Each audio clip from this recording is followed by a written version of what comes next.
Come on. I bid you all good evening, good night, and good morning. Wherever you may be watching this transmission, it is I, Mike Martins. Thank you for joining me for another very special and very informative edition of Trends in the Housing Market. The date today, it is 6:59 p.m. local, 7 p.m. Pacific time. It is the 13th of May, 2020. And Solid Extra says, I feel like both shows are starting to blend together. No, you're probably thinking of The Simpsons. Anyways, I bid you all good morning, good evening, and good night. And I want to thank everyone for joining tonight. And housing is the game, and housing is the name, and housing is what is being sold from under our feet. And I have a bit of a rumor that might become a reality. And let's get serious here, guys. I got a bit of a rumor. It's actually a big one. And I hope I'm dead wrong. You guys are going to tell me in the comment section, or you guys are going to tell me in the comments below whether or not I'm severely delusional. I think this is episode 205 of Trends in the Housing Market, taking in your calls. And people are starting to roll into the comment section. Don't forget to be part of the show. Let's do a quick channel plug here. Okay, what do we got going on? All right. Close my, I don't know why my eBay is open there. I'm back on eBay, by the way, guys. I got super bored. All right, here we go, guys. Don't forget to join the channel and set your reminders for all these shows here if you can. All these shows in the works right now for you guys. Don't forget to watch last week's Trends in the Housing Market. It's right here in the carousel. Last week's show. Right there. This one was really good. We had Steve the Plumber on for a whole hour explaining and breaking down things. Don't forget to get that. Watch that show. It's really good. And don't forget to buy something cool on Teespring. I got more mugs in the mail the other day. Look, I got a ton of mugs. I got like 7 mugs here in front of me. Look, Trends in the Housing Market. So if you guys want to pick something up off Teespring, please go ahead and do so and support your favorite guy. Guys, my Facebook page is back up again. It was kind of blank for a while. I don't know what Facebook is up to. And I'm going to leave you the link in the comment section if you guys want to leave a show tip or discuss something on the show or something you want me to read. And I'm going to leave another show tip here. If you guys want to get me on Instagram, please go ahead and do so. Please message me show tips on Instagram too. I'm on there too. Once in a while I do check what's going on. I do get quite a few messages on there. All right, guys, you're tuned in to Trends in the Housing Market. Man, I'm super uber goober excited for tonight's show because we got a show and a half lined up for you guys. And that little line you see behind me, this line, that's the sun blasting through my window. It's like 25 degrees centigrade outside, so it's kind of warm in this room. I can't open my window because my neighbor cuts his grass every single day. So I can't really have the window open and let some fresh air in, unfortunately. So someone says, unless someone hacked your Facebook, no, it's a 2-step process. They need my phone to do it.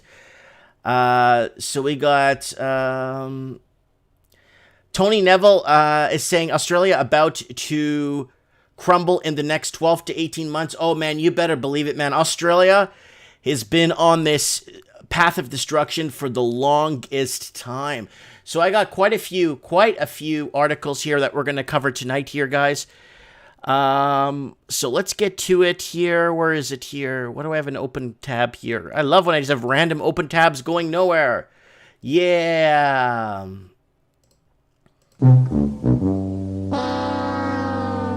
That's a loss for me. Okay, guys, I got the Australian markets open right now as we speak. We're following what's happening in Australia because the markets are open for another 3 hours and 56 minutes. All orders are down. ASX 200 is down, and oil right now is down 4 cents at 25 a barrel. Gold is up $5 at 17.21. Bitcoin, I don't even know what that is in American dollars, and everything is down. The FTSE is down. The Nasdaq was down today. The Dow Jones was down today. The DAX was down. The Hang Seng is just open. It's down 142. It's opening already at a loss. The Nikkei 225 is going to go below. I see it going below 20,000 today. So let's see what happens with that, guys. So we got people rolling into the comments. Tina Flo, Bird718, neighbor cuts his grass at this time at night. No, it's like blasting. It's like blasting sun. It's if you go outside my house with no shirt on, you would get a sunburn. It's so hot outside. It's like you will get. It's like being in Cuba, like really being in Cuba. You would get like a really, really bad scorching sunburn. So that's why my green screen has this line right here, this funny pink line, because the sun is just. It's just blasting. You could dry your clothes right now outside at 7 p.m. if you want. You could dry your clothes. But I do have neighbors that cut the grass at like 10, 11 at night too. Don't get, you know. Oh, we're going to get into Toronto housing. We're going to get into everything. Just Cringe Diversity Channel. Cheers, Mr. Mike. Oh, guys, please check out the Just Cringe Diversity Channel. Arguably one of the better channels that I know of that really tries to say what it wants to say without getting itself in trouble. I love that channel very much. I do go to it, and I do check things out. I keep getting unsubscribed to that damn channel. I go to it, and it's like, what happened to this guy? It's like, wait, I'm not even subscribed to him anymore. So, anyways. So, it's bedtime for him because he's out east. Tony is saying, how warm? 90 Fahrenheit? No, it's about 85, 80. 80 maybe? 80? It's pretty warm. Yesterday was even warmer. So we got our studio audience here who is in the background. Oh, is this an article? It wants me to buy something here. Our studio audience in the show tonight. We're on the cast here. We're on the casting couch here for The Simpsons. Homer's house here. And we're broadcasting trends in the housing market. All right, guys, let's jump into Australia first, because this is something that Canada, Western United States of America, the United Kingdom, New Zealand, and yeah, it was going to have to deal with, because read it and weep, investors. Read it and weep. This is what's happening. Without migrant buyers, Australia's property market is expected to struggle for several years. Again, this is proof in the pudding right there, guys, that without money coming from overseas, Australian proper can't even buy their own property. Yeah. Australian proper can't even buy their own property. So I kind of wanted to throw that in there because it's true. And people watch these shows that just tune into the channel and wondering, why is he so happy about that? Or why? What is he like? What's going on here? Well, if you've been watching me for the last 10 years, you know what I've been warning about and talking about. It's the huge sell-off. The huge sell-off to the highest bidders. Yep. I love China. Okay, so we got Black Rhino saying hello from New Zealand. New Zealand and Aussie property going to drop 30 points. I got that article open. It's the next one. Trust me, I'm on my game here, SA. I might not look, like when I go to Facebook and I say, look, I have 120,000 people that follow me on Facebook. Is there any way you guys could verify my channel and not make it a company? Because my channel for many years on Facebook was a public figure. Oh, no, you're not credible. Well, nobody knows you. You're not credible. But people with 2,000 followers get, because they love gravy pouring down their pants. All right, so here it is. Without migrant buyers, Australia's property market is expected to struggle for several years. I can keep saying this over and over again all night long, if you guys want. You know what I'm saying? I don't know. What do you guys think? Maybe somebody might hear it. Maybe somebody might take a gander at this and actually pay attention.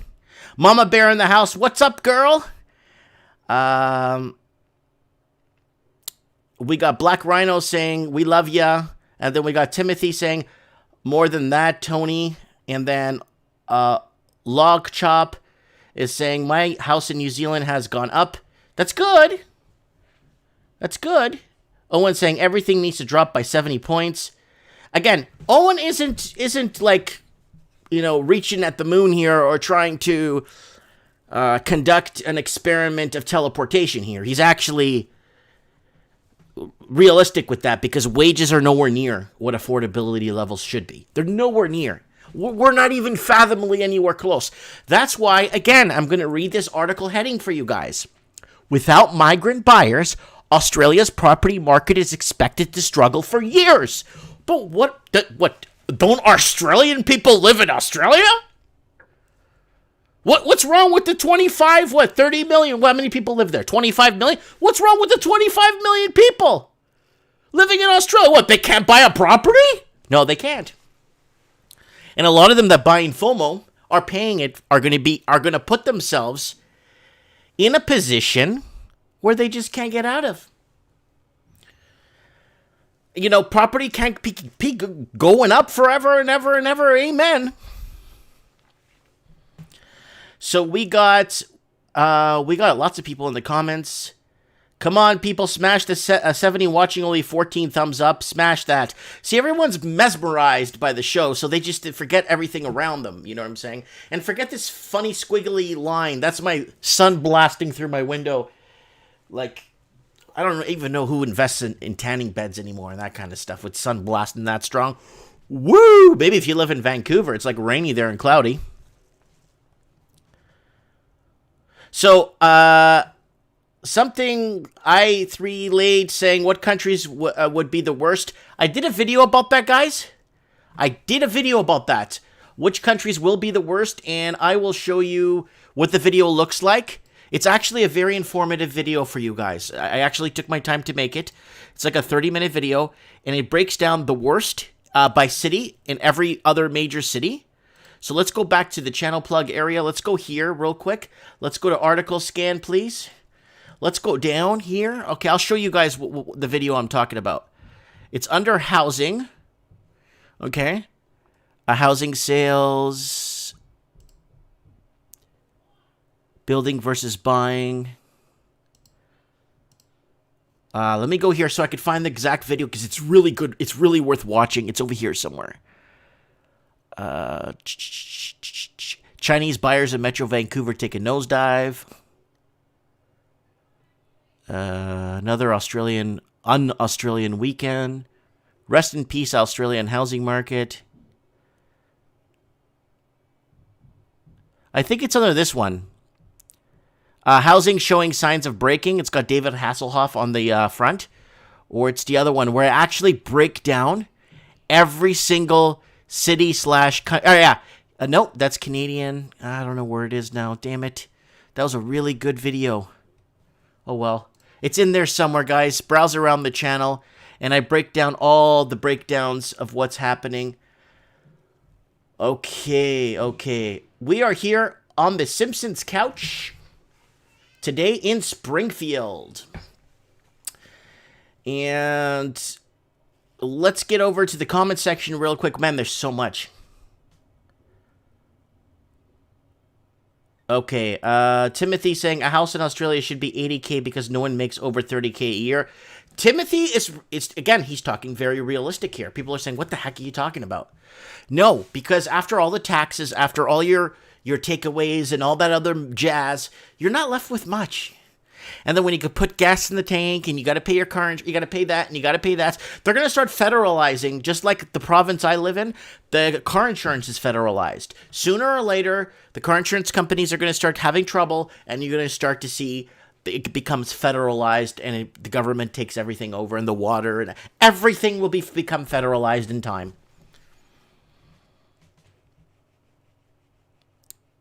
All right, people are rolling into the comments. Dylan, say hi.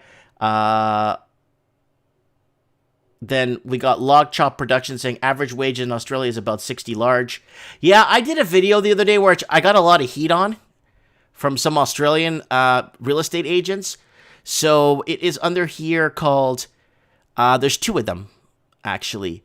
There's one here called Chinese Buyers Abandon Australia Property and Australian House Price Carnage. And then there's the Rest in Peace Australia one with the tombstone. Oops, this is what it looks like here. The Rest in Peace Australia with the tombstone. You want to watch that one, Rest in Peace Australia Housing Bubble. And Chinese abandoned Australian market and house price. Chinese abandoned Australian market replaced by American investors. I couldn't stop laughing my pants off. Hey, honey, we're in Fort Lauderdale, Florida. We could probably get $190,000 for this house. Let's move to Australia and buy and downsize our house by 70% with no backyard and pay $1.2 million. Woo! All right.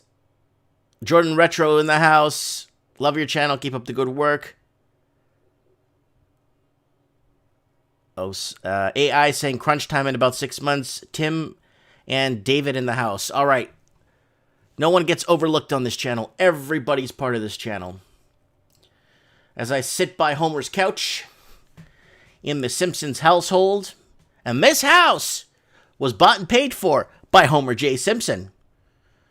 I don't know if he really worked at the power plant, but I know he was there at the power plant. I don't know how much work he did. Okay, so let's get to some of these articles here I got for you guys. So again, we're gonna go over this again, and I'm gonna have to say this probably like 85 times until we get this. Without migrant buyers, Australia's property market is expected to struggle for years.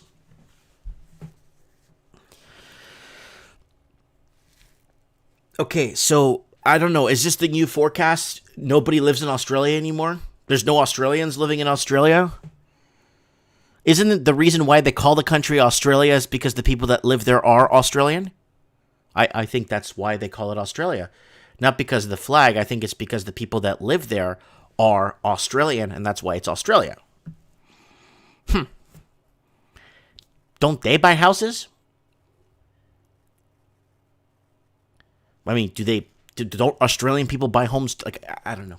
So they're dependent. I'm going to bring this back 26 times just so we could get we could memorize that here.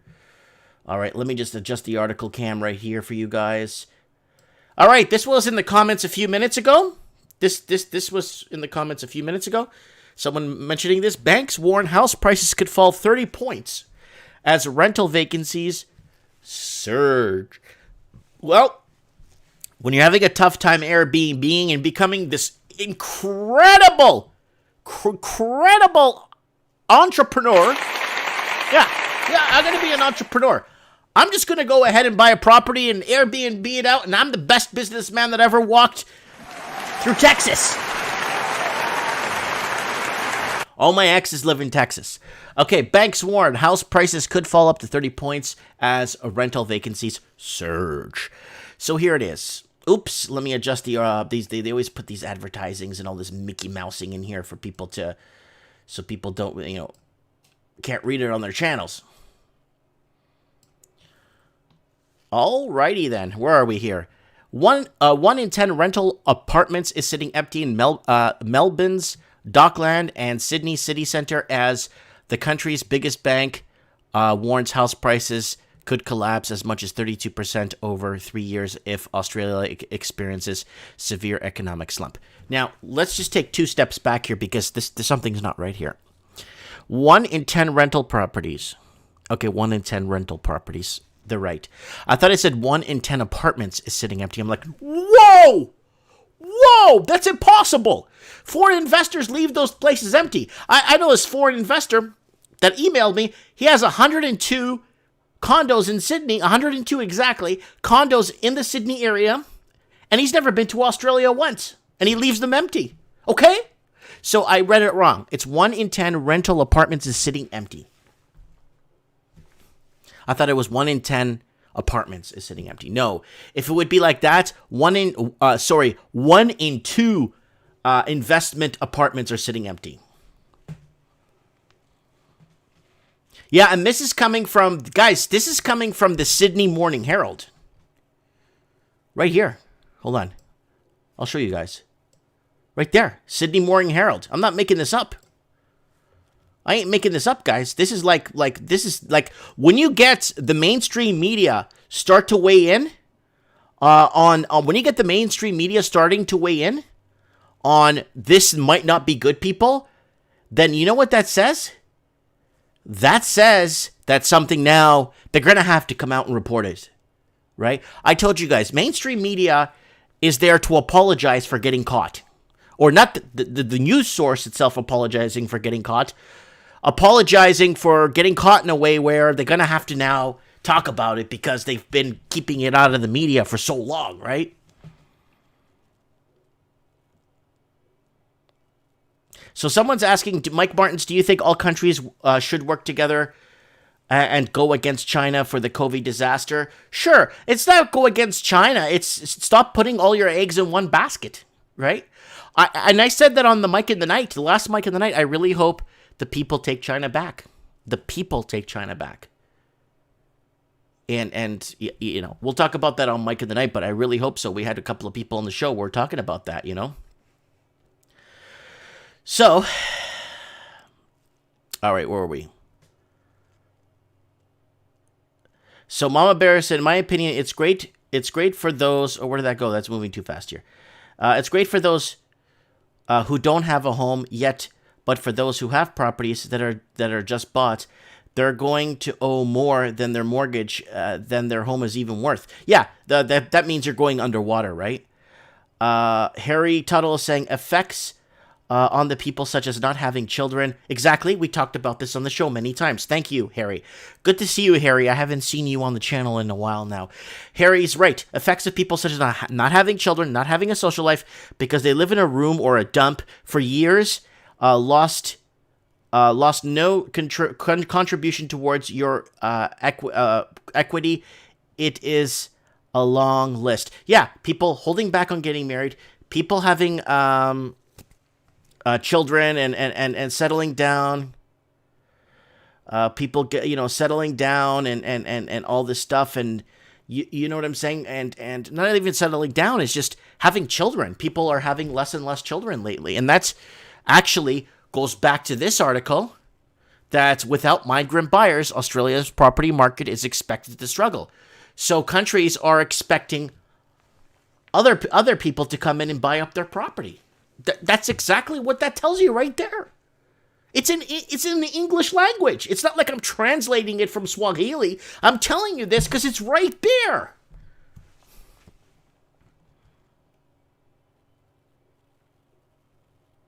So Zoe saying every industry is in a cluster F, yet housing still stays strong.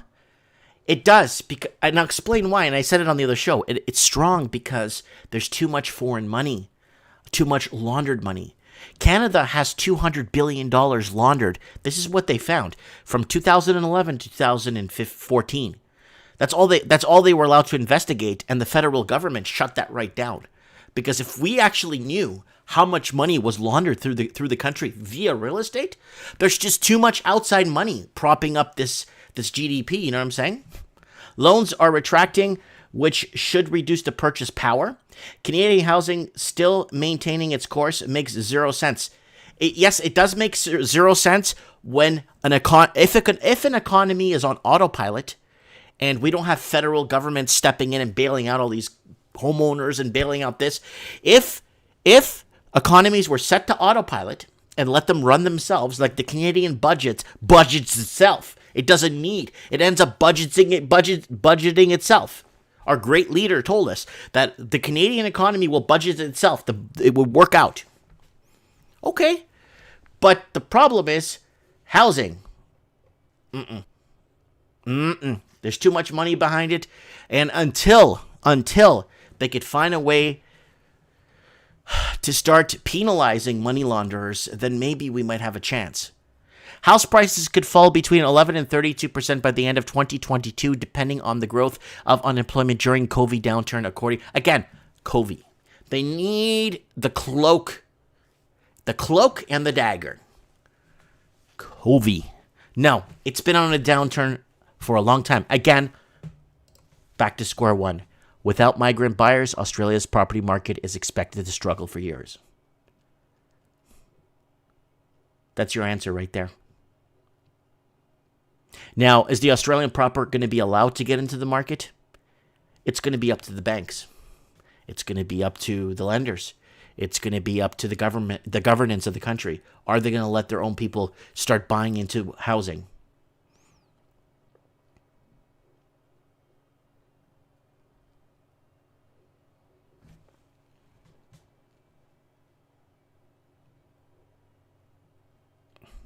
So Harry Tuttle said laundered money said to amount 5 times of Canada's total GDP. Yeah, it's right here. Canada would be in a recession without money laundering. Here it is. So this is what they have here. This is what they found so far until the RCMP was asked to shut it down. So here it is. So from 20... I brought this up a few shows ago. From 2011 to 2015, we have seen $200.5 billion basically with an integration of layering money into Canadian housing real estate. Here it is by province on how many billions. So there it is, guys. So I kind of wanted to throw that down there because that's actually a really big deal. No one takes this stuff serious. I don't know why they don't take this serious. You know why I take this serious? Because if it was me doing this, I'd be in a jail cell and I'd be the poster child of don't launder money in Canada. There'd be posters of me everywhere. Look at this guy. He's in jail for laundering money in Canada. All right. Let's go back here. So now the banks are starting to forecast that housing will, this is the banks and this is the mainstream media that is basically issuing this right now as we speak. So when the mainstream media's got to dig in, they're apologizing basically for getting caught.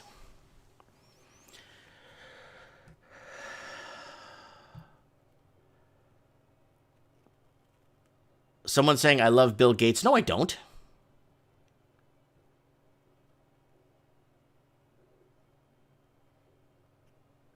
Black Rhino is saying $1 trillion would take 38,000 years to repay.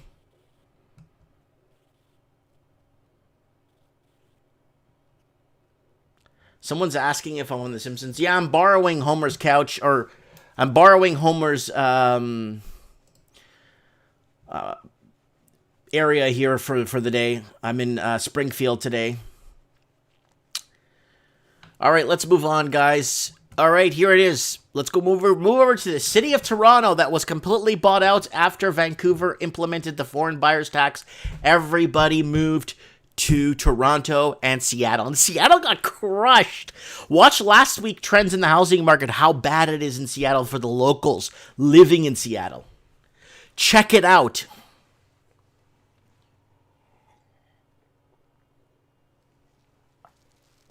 Oh, yeah.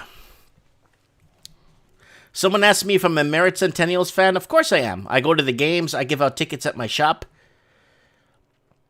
Zoe's asking, Bill Gates is a philanthropist, but yeah, I don't even know, man. I think those sweaters he wears scares the crap out of me, to be honest with you. All right, so here we go. We're going to jump into Toronto for a bit. Toronto detached homes see a median sale price fall below $1 million. Okay, round of applause.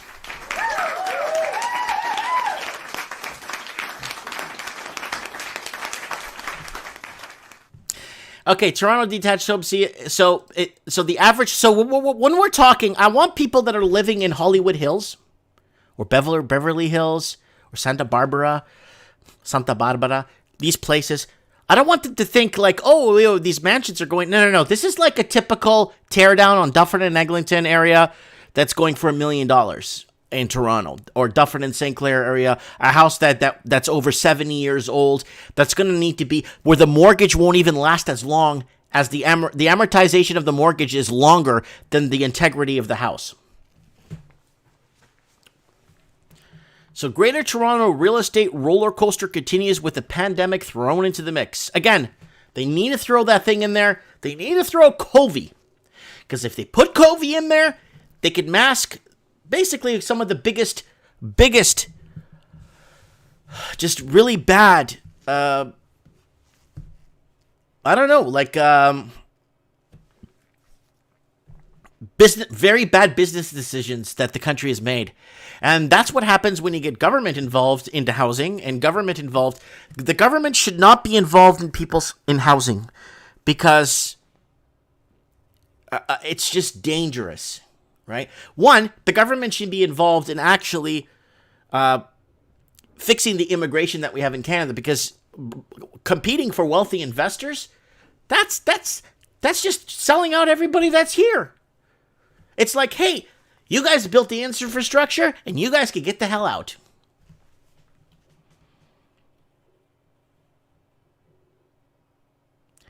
So we see Steve Stevens. Okay. I don't know who this is. Guys, don't block people on here. Even if they make fun of me, it's good stuff. Okay, this is good stuff. Yeah, Mama Bear, we could see your comments. Property tax increase, yeah.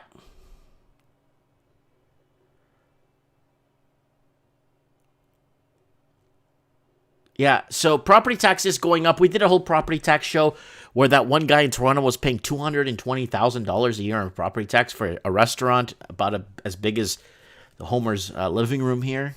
We read the article, we watched the video on City News, we talked about it. And when I talk to someone, let's say from Jackson, Mississippi, that owns a huge fishing and crab restaurant, 2 stories with beautiful canopy seating area on the outside in Mississippi, and I spoke to him, and he told me, he's like, Mike, my grandpa has been fishing these parts for many years, and I think he said his great grandpa was a slave, and they ended up acquiring a bit of land after and all this stuff, and they ended up building this beautiful restaurant, and it was all seafood, crab, this, that. And I asked him, you got like 3,000, almost 4,000 square feet of seating area, of different areas and bars and little areas with all these windows, and it's beautiful. He sent me photos of his place, and I said to him, what do you pay for property tax on that thing? Oh, Mike, $2,300. One year I paid $3,300, and it's in and around that much. Wow, if you had a place like that in because the area is in this very popular area of Jackson, Mississippi, right? Where a lot of tourism, right?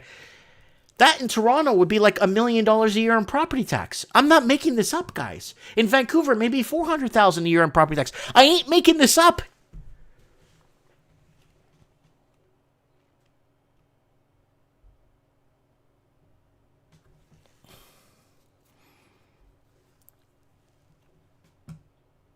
All right. Toronto is overrated, says Inder. Oh,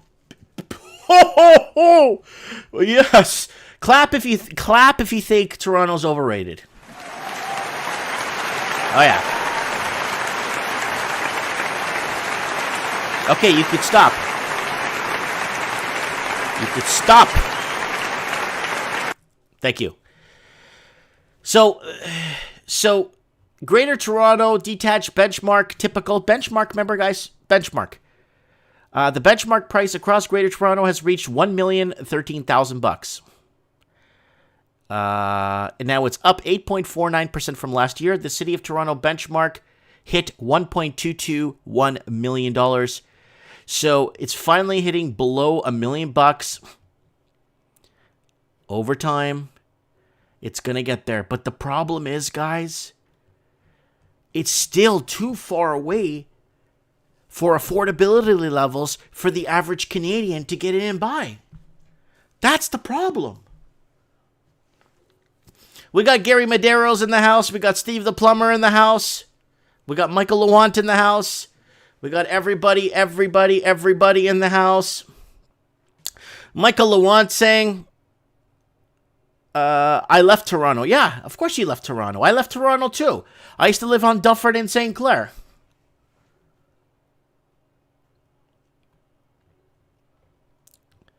Wow, comments are flying tonight.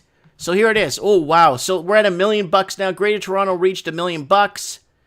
So it's going to go below the $1 million mark, they say. So there it is right there on Trebe. And that's broken down. Yeah. Okay, here we go. The advancement wasn't enough to push growth forward.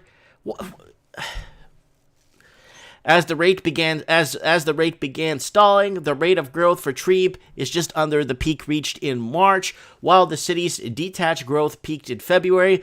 Both indicators have deceleration, but those are substantial growth numbers. The slow-moving benchmark is the price indicator that shows advancements. So Toronto detached benchmark price change, percentage change.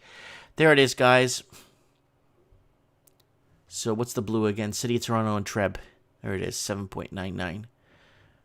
So there it is in 2018. This is the anomaly that this is in 2016 is when they introduced here. Let me go to our article scan here. Right here in the tail end of 2016 is when Toronto basically was welcoming foreign investors, when Vancouver actually went ahead and put on the foreign buyers tax. This went up like this. And then they start putting capital flows on China. And then Toronto introduced a foreign buyers tax. And then it went boo. And then things started to recover with banks lowering rates to dangerous level.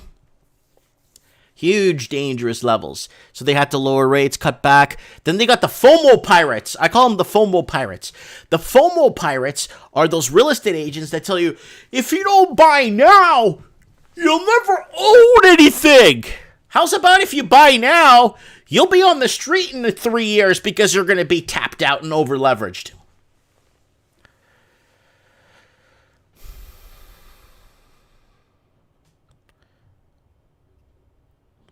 So, Elizabeth saying, I'm paying rent, thank God. Yeah, Lord Humongous collapsing commercial real estate hedge fund on $3.2 billion. Yeah, I made that video. I don't know if you saw that, Lord. Lord, did you get your package I sent you? In the comments? I sent you a package. So Alberta's going to relaunch its economy. So it's snowing there. Look at that. Look at the tan on my head. It's snowing in Toronto. I mean, sorry, in Calgary. I'm sorry, Calgary.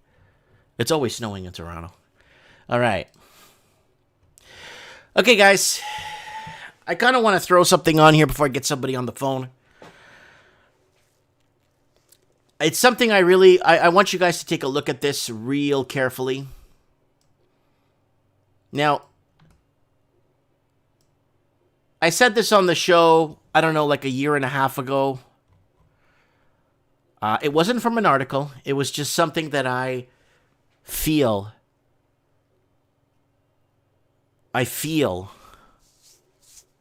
it might happen. And this might be the ultimate nail in the coffin for the West to lose grips in its own country. I'm talking about losing grips like we've lost a war. Okay? So we got Aura Zai saying, I was going to buy a house around 900,000 in Vancouver Delta. What should I do? Just wait. Just wait for this to pass, man. Wait for this to pass. Just wait. This is the worst. Just relax. It's about total control of humanity. Mail to a forum USA is they search everything and confiscate takes weeks. I don't know what that is. Aquarius in the house saying people who have been collecting CREB from March 15 only have 2 months before CREB is maxed out. I'm wondering what's going to happen when there are 4+ million people with no money or jobs. That is something we're definitely going to follow here on the channel. Okay, guys, I really need you guys to really tune into this one right now. To this section right now, because I really need to tell you guys this now. After it gets said on other channels and stuff, I really need you guys to come to bat for me if you can. When you're seeing this, or if you see anything I'm saying on other channels. I've had a lot of really nice people from the show that have gone on other channels and have said, oh, Mike Martin said that on his channel like a year ago. And I really appreciate people doing that and then sending me screenshots. That's nice. I really appreciate that. Because there's a lot of hero channels out there just saying, yeah, look what I'm telling you here. I got to get 2 million views now. Look what I've been saying. And they never said it, and they're just saying it so they can look like they've said it. But I'm going to tell you guys something here, guys. Spiffy, Gunter, Elizabeth, Papa Pissed, Lord Humongous, Spencer Champman, Steve Stevens, Zoe, everybody, Aquarius. I need everyone to really, really hear me out on this. Now, I said this about a year ago. I've been trying to find the video. It was on the trends in the housing market. Layla's here. Good. She's in time to hear this. Okay, guys. This is my mid-show nervous breakdown moment that I need you guys to really focus. Crank up your stereos. If you're listening to this on a Bluetooth speaker, pay attention.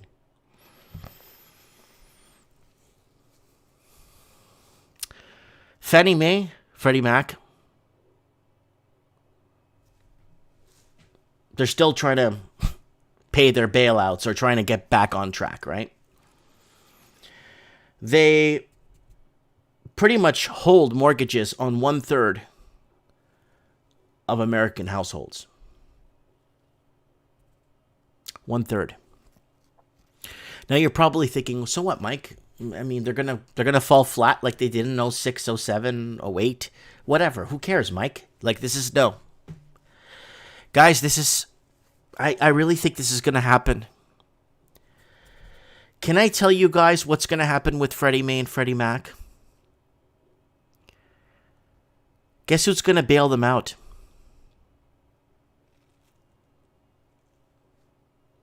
The Chinese Communist Party. Yeah. Freddie Mae and Freddie Mac own 1/3 of American household debt, mortgages. And I have this feeling, I don't have any proof, but I just know something like this is going to happen. Because, remember the video I did the other day? Watch. This is very important, guys. Pay really close attention to this. I did a video the other day that's going to tie into what I'm saying.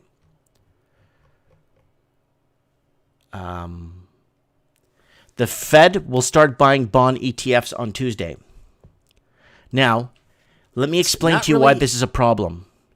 Because when you go to Section 144A of this law or this tool that they're using, when you go to Section 144A, I read that article. I read all the 69 pages right here. Securities Act, it's going to go against the Securities Act of 1933. Now, I'm explaining to you what's going to happen here.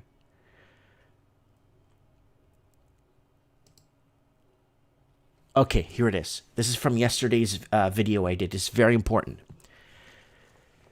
It's right here, front and center.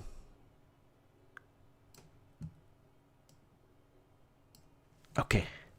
Concerns endure that Rule 144A may give unscrupulous overseas companies undue access to the U.S. market without SEC scrutiny. Do you guys know what that means? That another country could pretty much buy out another country in a blink of an eye.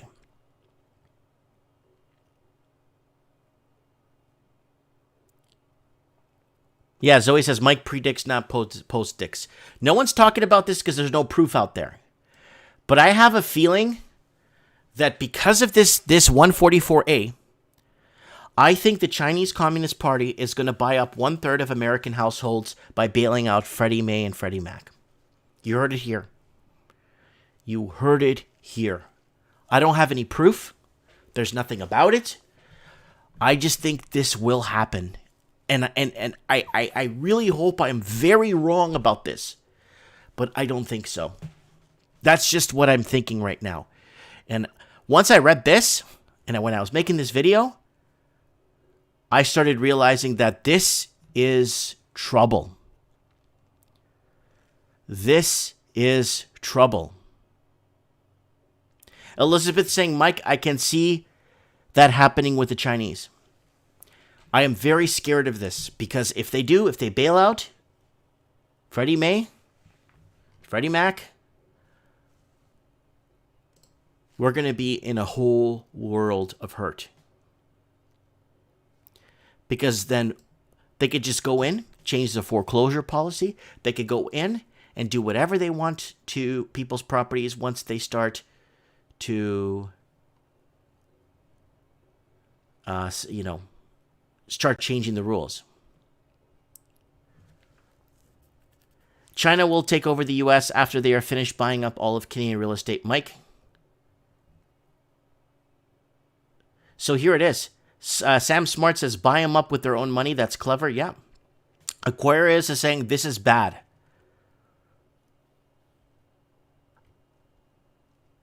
And Layla is saying, and we're going to blame China for U.S. selling itself? No. No, we're not going to blame China. We're going to blame the policymakers, the governance, that's allowing and creating these unscrupulous laws that's going to damage the average citizen, right? I'm trying to just create a voice here so I could show you guys, look. So if someone's watching this that could say, no way, that's not going to happen, Mike. Click, click, and push a few buttons,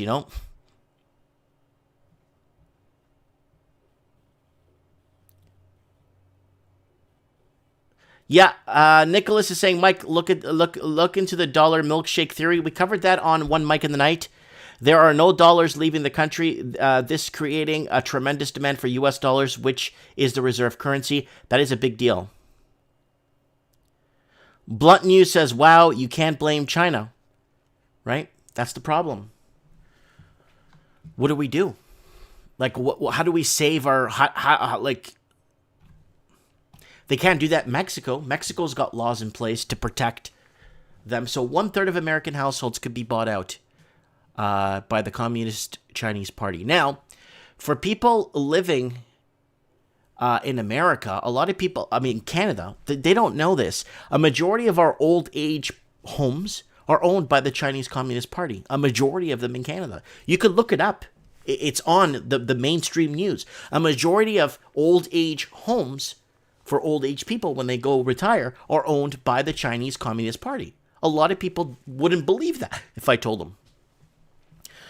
And now, if they go in and buy Freddie Mae and Freddie Mac and bail them out, that is 1/3 of American households. Blunt News is saying, you're right, Mike, it's our government doing this. Yeah. Yeah, Peppa Piss saying China started to run fake schools and NGOs to get people into the countries they want intellectual property from. I recently worked at a ghost school. Massive, massive house.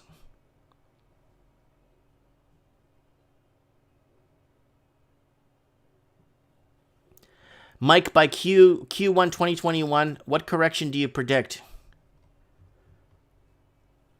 You see, the problem is it's hard to predict anything because, and I'll tell you why, our economies are not set to autopilot. Back in the day, everything's set to autopilot. Market crashes, people lose their job, housing corrects, interest rates go up, housing goes down 60, 70%, and everything retracts, and then we have a correction and everything goes back to normal. Because the government's pumping money into companies that should have gone bankrupt 10 years ago, we can't. The best economists on the planet can't predict anything because they don't know what's behind this, the curtain, what's behind the curtain, what's next. That's the problem.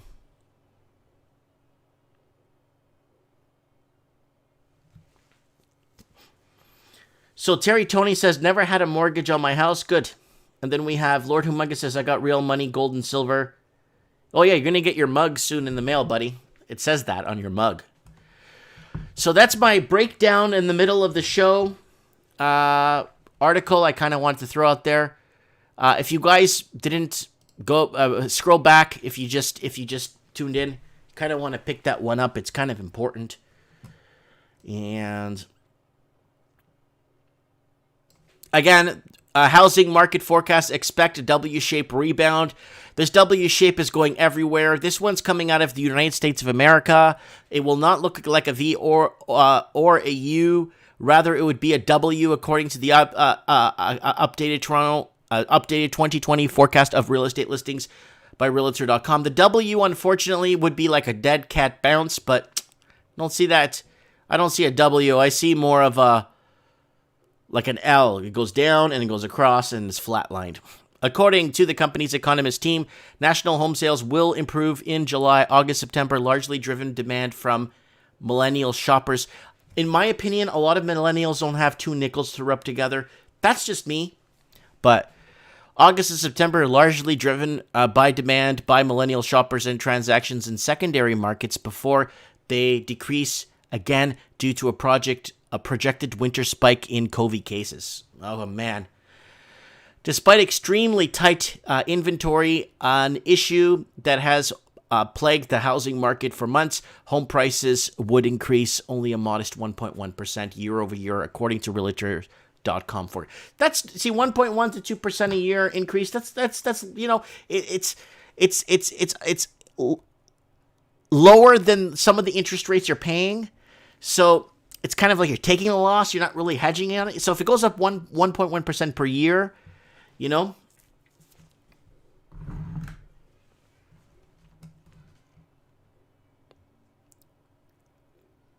Sam Smart says, Mike, I have a home in the Philippines too. Mike would like that. Yeah, I'm going to build a home there and I'm going to cheap, 10 grand. And I'm going to do a video series showing you guys. Okay, so let's go back here. Let's get someone in the comments said, let's get a caller on. Yeah, all right, fine. You guys don't want to hear about me? Fine, you guys don't want to hear. All right, you can stop clapping. Thank you. All right, I don't know if Lord Humongous, I kind of want to get his thought on this little thing I've been talking about, that Freddie Mae and Freddie Mac might be bought out by the Chinese Communist Party, and they own 1/3 of American household mortgages, and that's a lot. I would like to get him on. I would like to get Steve the plumber. I wonder where he is. I hope he's okay. He was on the show last week, guys, for 1 hour. And let me see who else is here available here. I wonder if Evan's available. The market guy, the McChronicle. I'd like to talk to him too and get him on the show. And yes, okay, someone's saying let's get Lord on. Let's see if he picks up.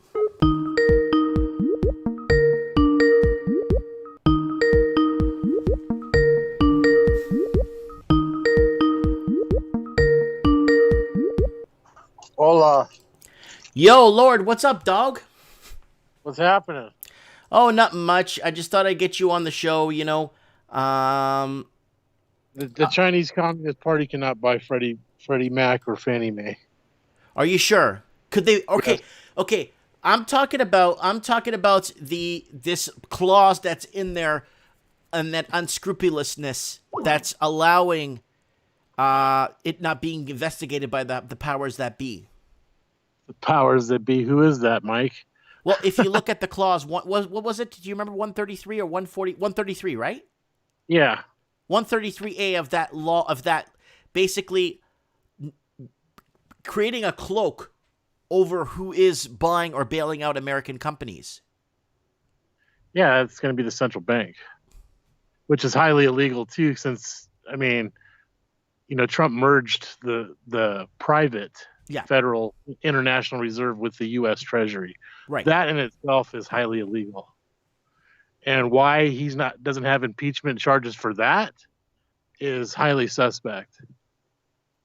Was there like a woman close to him that could talk about maybe he touched her or something, and then this way they could impeach him right away? Because of course, you can make up any story. These agencies are so screwed up. Our foreign policy is so screwed up in this country, and it all has to go back to the printing of who's going to print the money. Just like you said, like we say, money's minted, it's not printed. Okay, so when the world gets off of this high that they're on, this technological high, with cryptocurrencies and all these other bogus instruments that hold absolutely zero value. And I don't care what Max Kaiser says about Bitcoin, it'll never be a store of value. Only gold and silver are stores of value. They're honest, sound money. And Well, it's that's always been a store of value. Remember that article I read about silver from silver tablets that were keeping track of people's balances in yeah. silver, But and the central banks don't want that, Mikey, because it's honest money. It keeps governments honest. It keeps them in check, so they can't just print trillions upon trillions of funny money, slave script basically, and put that debt on your back. So what's happening now is you see the debt vortex, which is absolutely crushing all sectors of any kind of market. You know, in it, commercial real estate. I told you guys about that in the chat. 3.2 billion from Colonial Capital. Tom Barrack, he's this big billionaire hedge fund dude, whatever. He defaulted on his commercial loans of 3.2 billion. That in itself has enough inertia to spur off a whole other housing collapse right off of that, because commercial is tied to residential, you know, and the whole mortgage fraud. I mean, it's a joke, man. It is an absolute joke, and I'm telling people it's coming, man. You got beef shortages. You got Bill Gates messing with the whole beef. the sweater guy, the ugly sweater. I call him the ugly sweater guy. Yeah, Turtle Pecker. Yeah, the guy I told you about. Remember, keep your eye on him. Yeah, he wants everybody vaccinated, ID chipped, 5G. I mean, I don't know how much worse you want it to get. That in itself is bad enough. You know, I would rather go through the biggest mega depression that the world's ever seen. Yeah, well, everybody wants we want a good hard reset, dude. Like, you're right. We don't want this, like, let's dump more money in. Let's get the taxpayers on the hook for this. Let's screw the next 5 generations up the creek. That we don't want that. We want everything to run on autopilot. Mike, the problem is the Fed has become the monster. I mean, it's like a Frankenstein. You know, you cannot merge a corporate, private, international bank cartel with the U.S. Treasury. It just will not work. You know, initially the U.S. Treasury was the only one that was supposed to coin the domestic money of America. Right. You know, and this thing has blown up because of all these central banks. And China and all these other countries at the top, they're all in bed. They're all globalist central bankers. And they're playing the entire 99.9999% of the rest of us. So, Lord, in all fairness, how does this make you feel? I hate it. You know, I'm praying for a collapse, Mike, because everything needs to get reset. Americans are not going to continue to go on like this, getting starved out of house and home, you know, with zero standard of living. They can't even afford a damn house. Just like Canadians, it's the same thing. It's just like Australians. It's the people. It's the government. You know, that you want the root of the problem, it's right there, dude. And all these other NGOs that are connected, these private organizations, these globalist organizations, it's all right there. And let me ask you, what do you think about these 2 next rate cuts that we're looking at? That's before the end of the year. We're going to 0. Now, in that video I did about the whole thing about bailouts and stuff, and that video that I did the other day. Now, my question to you is, and I've asked you this, do you see negative interest rates in the horizon? Because we are pushing towards negative rates. Japan's been negative for 30 years, Mike. You know, they're on the verge of blowing up. I mean, and like 60% of Europe too. Yeah, but they ran it all through the bond system, and the bond system's collapsing. Right. It's collapsed as far as I'm concerned. You know, but people don't look. You got to put all the pieces together to get the financial picture. You know, you can't just look at one thing, one little piece of information here and there. You know, you got to look at every single sector, every market. Look at oil. I mean, there's a reason why. You know, Trump's pulling troops out of Saudi Arabia now. You know, what's going on with that? You know, that was the petrodollar protection that way back in, right after World War II, you know. A lot of people don't know that Kuwait was separated from Iraq after World War II. Yeah, Yeah, A yeah. lot of people don't know that, right? That's because a lot of people don't study the history, Mike, and that's what the controllers, the central planners, that's what they bank on. They bank on that we're just a dumbed down, stupid farm animals, basically, that they can use and abuse and kill Mm-hmm. and starve to death. Mm-hmm. You know, that's how bad it's going to get. And people that are turning to this technology, cryptocurrency, Bitcoin, you don't think that's all part of the plan?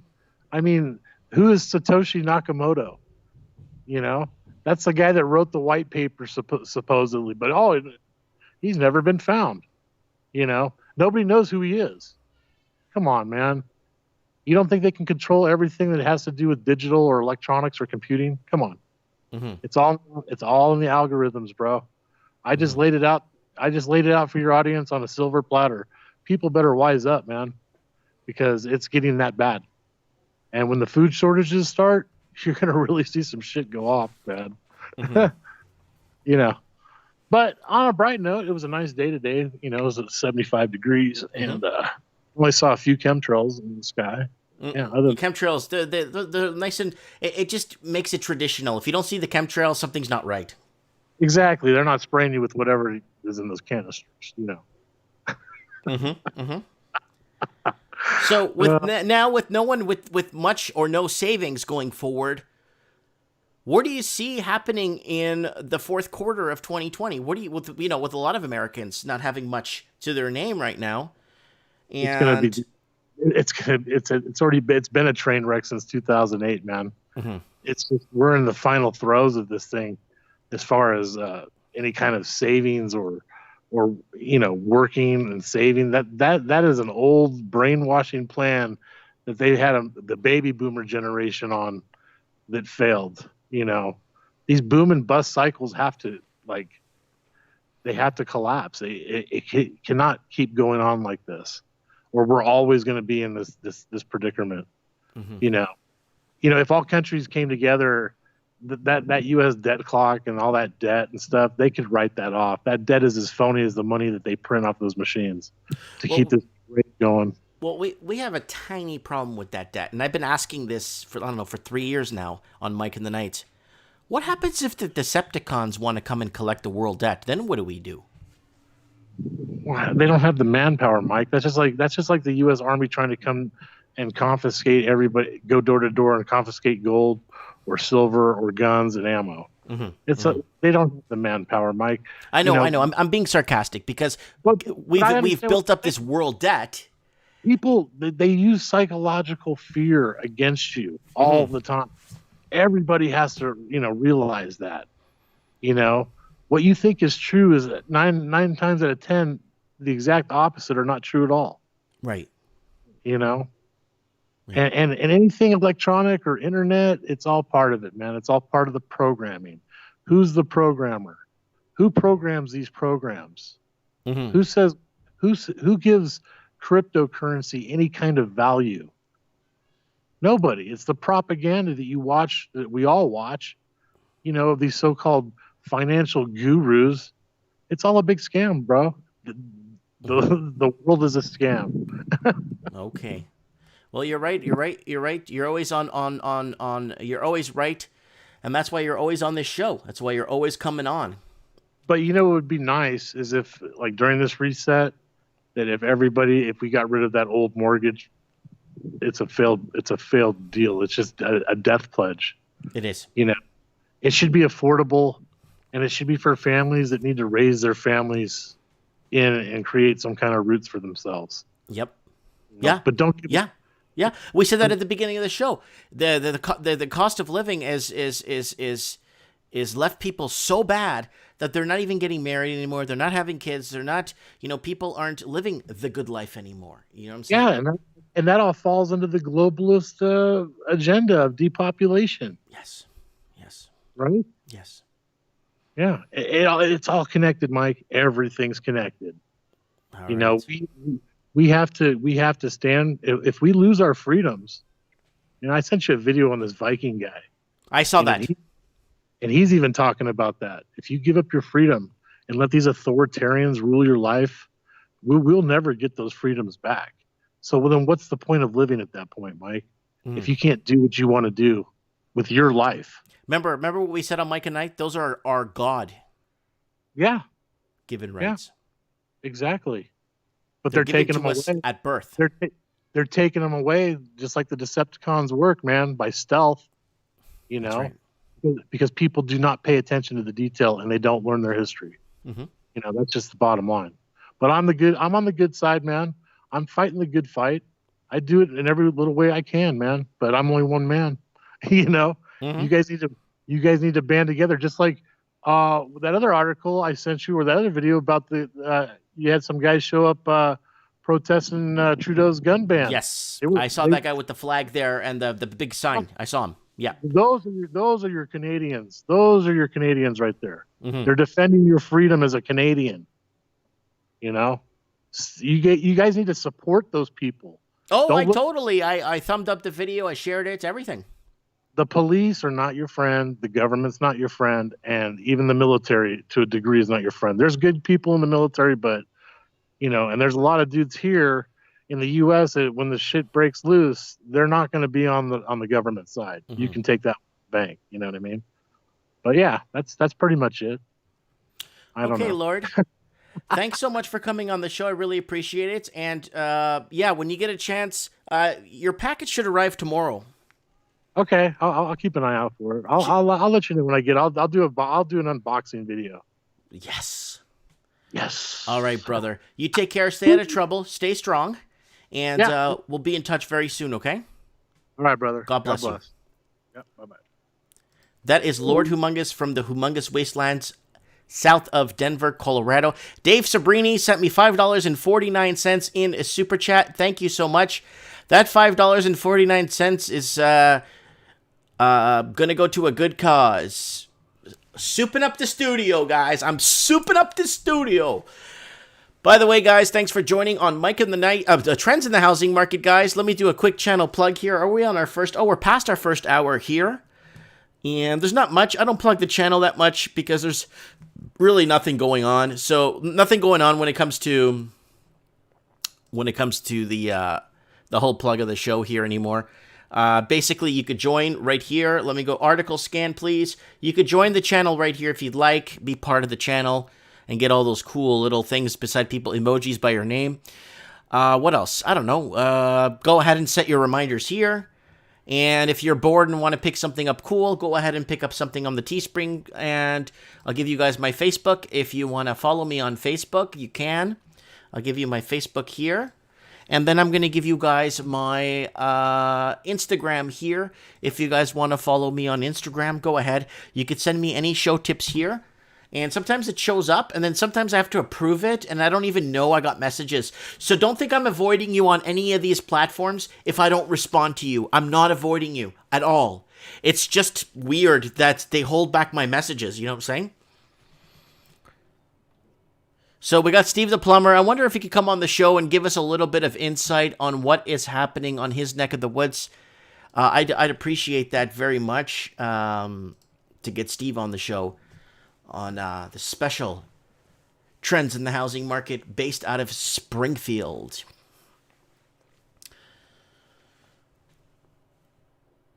Okay, yeah, Mike Lewant, who can afford kids?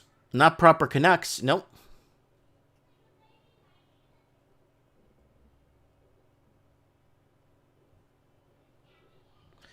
So we got Anthony saying Vancouver lower mainland rent prices are dropping by about 15%. Yeah, we got to wait till it goes down to like 50-60% drop where people could afford to live in the city. Anthony saying again, there was an article today in the Vancouver Sun in regards to it as well. Good. Steve the Plumber says he could come on in 10 minutes. No problem, buddy. Take your time. I'll be here for another like 50 minutes anyway. All right, so the market guy hasn't... I wanted to get Evan on the show. It's been a couple of weeks. I kind of wanted to talk to him.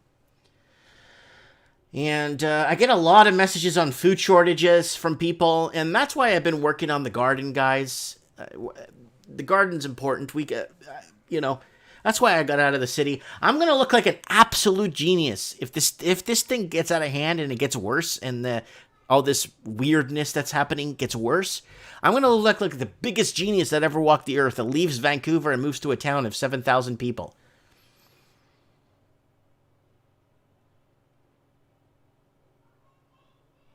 So Harry's saying bylaw and officers not enforcing the law, Airbnb being rented out in my area, nobody doing a thing. Hey, this is entrepreneurs doing their work. Entrepreneurs.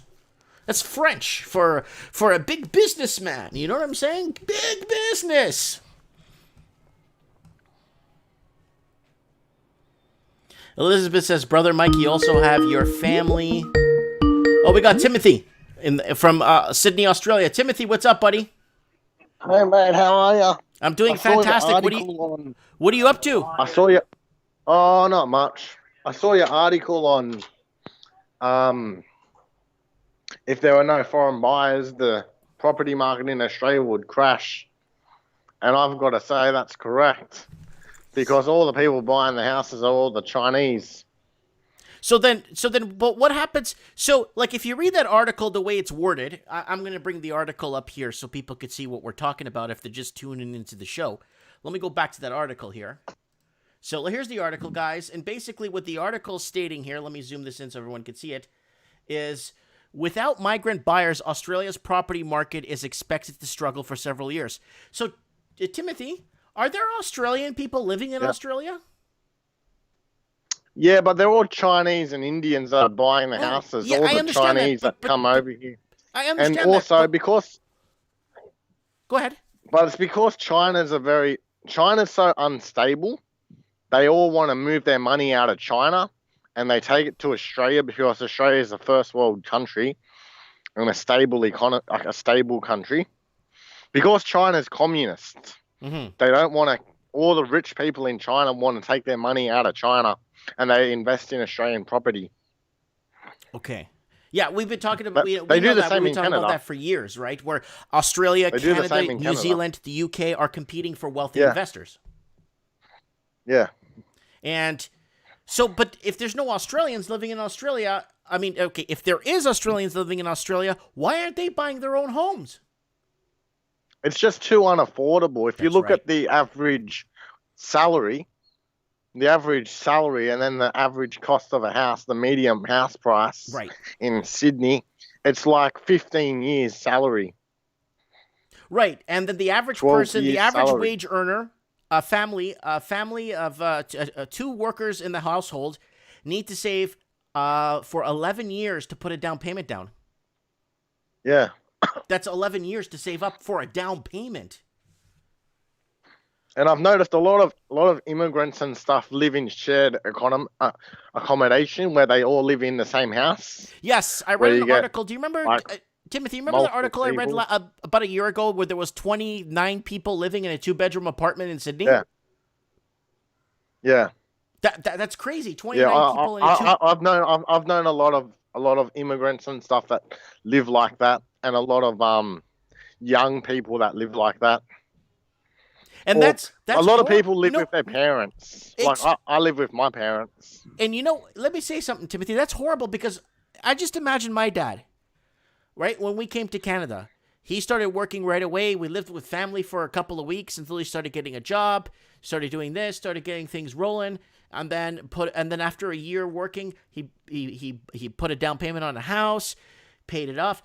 My dad. We are immigrants, right? And for us to come to Canada now or to go to Australia now and have to deal with what these people are dealing with, I'm in the boat with those people because we just came at the right time when Canada was a good place.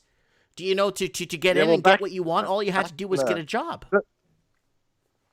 The most successful generation is the baby boomer generation. They're the ones with the highest standard of living that's ever happened in history. Mm-hmm. The baby boomer generation. That's correct. Because they had the cheapest house prices to salary, to wages. Mm-hmm. And same thing with cars and stuff. Cars were cheap to salary and stuff. The baby boomers of the 70s. Mm-hmm. And it's all gone downhill. I'm thinking about what Lord Humongous said when he said gold and silver is real money. It keeps Again, governments honest. They don't print money and stuff. You don't have inflation with gold and silver. he's 100% on the money with that. But because we've been closing our gold window, or closing the window on gold, since 1971, that's when everything started to hit the fan, and that's when they just started printing money. Originally, they started Well, don't printing... forget, that's what a pound is. A pound, when you look at a pound in Britain, a pound was a pound of silver. Pound sterling. So 1 pound was a pound of silver. Yeah, a pound of silver. Sterling. And there was 240 pieces of silver to the pound. Right. That's where the 240p comes from. Yes. And people use gold and silver for thousands of years, and you didn't have inflation and stuff. I mean, you had some inflation with silver when South America was discovered, because they found all the silver mines in South America, and then that pushed the silver price down. But you didn't have all the inflation like we have today and stuff. Mm-hmm. Definitely. Well, not only inflation, but stagnation too, with people losing jobs and the price of things still going up. All that, yeah. Yeah. All right, there's not a lot of job correction going on. No. All right, Timmy, I'm going to let you go. Can you call us on Mike of the Night? Give us an update on what's going on? I will. All right, God bless you, brother. Yeah, all right. Bye. Cheers, mate. That's Timothy from west of Sydney, Australia, giving us an update. No, he's right. He's totally right. And he basically backpedaled on this article I read earlier. Without migrant buyers, Australia's property market is expected to struggle for several years. It's like, so there's no people living in that could buy these properties in Australia? Like, you gotta give me, like, somebody's gotta tell me something about, like, something, like, that's how bad it's gotten. And we're talking about honest, hard-working families. Okay, immigrants coming in and 13 of them living in the house. That wasn't the case when my dad and our families and when we all immigrated here. That wasn't the case. We immigrated during the golden era. And then all you have to do is work, and you get a house, you get a car, you get a cottage, you put your kids through school, you do everything. Go to church on Sundays. Those days are gone.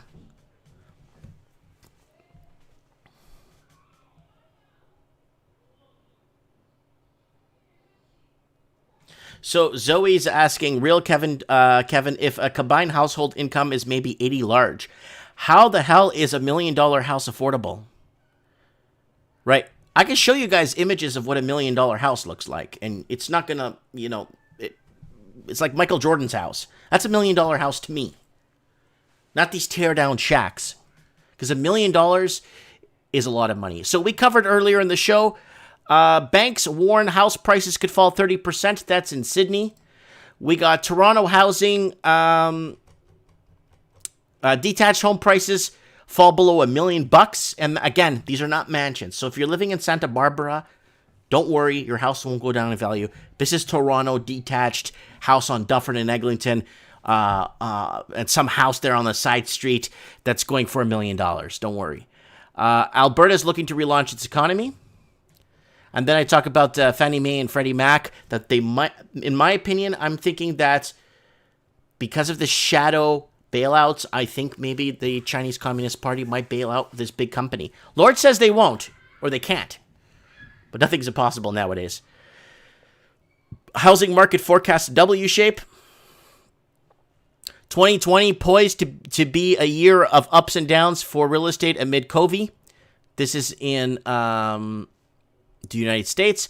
Why the U.S. housing market may be even weaker than you think. Mortgage applications from home purchases jumped 11% last week. This measure of homebuyer demand has climbed for 4 straight weeks. This is a bullish indicator, but the outlook of the housing market might be darker than the metric suggests. On the surface, conditions, the U.S. housing market appear to be looking up. Forbearance and delinquencies rates have spiked to alarming levels, but the unemployment pricing, 20% in April. We knew this was coming. So here it is, guys. They know it's coming. They know it's going to happen. And is it a good time to buy a house? Poll shows the shift as COVID hurts real estate sales. Guys, if you're looking to buy right now, I would kind of sit on the sidelines and kind of take it easy. You know what I'm saying? Let's go to article scan here. I would take it easy right now. Okay, we got one of our subscribers asked me earlier if it was okay. He lives in Utah, and he's looking in this area here in Cache County, Utah. So he wants me to, he told me he has 140 large, 150, 160,000 roughly in savings. And he asked me, it's called Liberty Returns. He's a subscriber on the channel.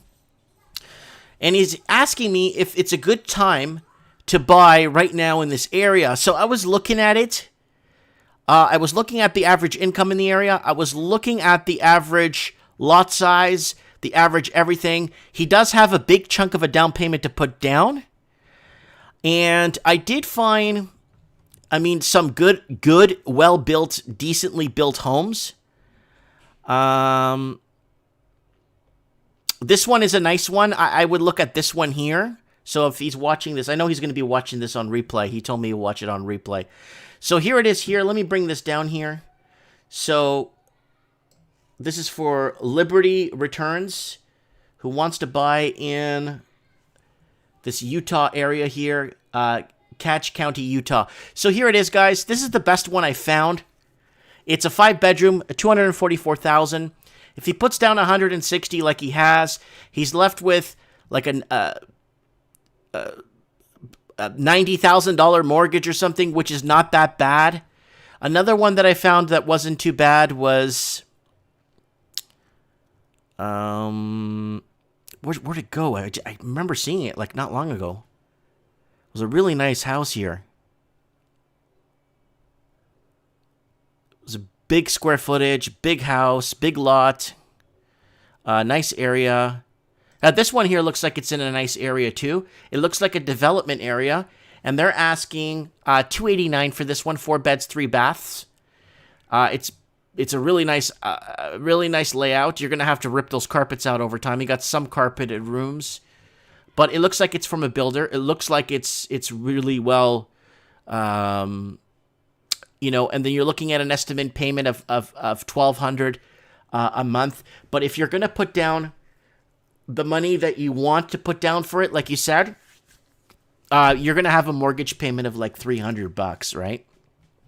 If you put down $160,000, right? So let's see what we have. I remember seeing, so we're looking in the 200, that's why we're looking in the $200,000 to $300,000 range, because I don't want you to go overboard. Especially, you don't need to go overboard when buying a home, especially if it's your first home. I saw this one. I kind of thought it was kind of cute, and it's in the area where you live that you're looking to buy. It's this house here. It's $300,000, though. It's 6 bedrooms, 3 baths, and it's in the county you want to buy in. It's $300,000, though. I would keep an eye on this property. It's got a lot of land, and it's got a ton of land, actually.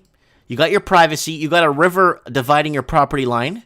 Property taxes are actually not that bad from what I saw. Very cheap, actually, compared to what they pay in Canada. You got a view here of the mountains. You got a huge backyard. It looks like somebody did some cement work here and actually created like a nice patio-ish type back for you to party and stuff. There's no pool, though, which is fine. It's in Utah. You don't need a pool in Utah. It's like buying a ski mask in Florida in the summer. So there it is. The house is nicely divided. I like the setup of the house. Take a look at this one, Liberty Returns. So I did get a few messages from someone on the channel, and they gave me an area where they live and where they're looking to buy. So that's another one here, $300,000. You're looking at about $1,300 a month. And I know in the States you could get a good rate right now. So, I mean, yes, you have a good down payment that will pay half this house off, and you're looking at about a $600 mortgage. But Liberty Returns, I really recommend that you make sure that you're employed. Make sure, I would wait it out, right? Because you do have a big chunk to put down. You did ask me to look for homes for you, but I would wait it out right now for a little while. I would go to Zillow. I would go to these properties that you see right here. And what I would do if I were you, I would actually put a little heart here. I'll show you the heart. You put the heart right here, and then you save the property, and then keep watching it and see if it goes down. I think this property might come down where it should be. I think this property, with the square footage and the average income level of the area you're living in, should be around $220,000 for this house. It's a 6-bedroom, 3-bath, beautifully laid out house. And it's been 41 days on Zillow, so you could look at comparables to this house and give yourself a good idea of if it's a good idea to buy. That's another one I saw for you. And another house I saw was this one here in the same county you live in. Was this one. I like this house. I like the privacy you have. It doesn't have any photos, unfortunately. It's 5-bedroom, 3-bath. Unfortunately, it doesn't give us much more than this. Maybe something you want to look at, and you might want a heart up here and kind of follow it. This house, I was looking at the area, and I was looking at the average income, again, in that county. This house needs to come down to about $220,000. So you put down $160,000. You're stuck with an $80,000 mortgage. You know, even if rates go up, you should be safe. But make sure you have employment. Okay? That you're not up Poops Creek. Yeah, so that was for Liberty Returns subscriber to the channel. I kind of wanted to do that for him because he's looking to buy. He's got a big chunk of money to put down in that county. He could pick up a 5-6 bedroom for under. I would wait for that 6-bedroom to go down to about $240,000. And then I'd go in and put an offer and say, man, I got $220,000, man. That's all I got, I say. And they'll say, all right. And then you're left with with less than a $60,000 mortgage. Less. So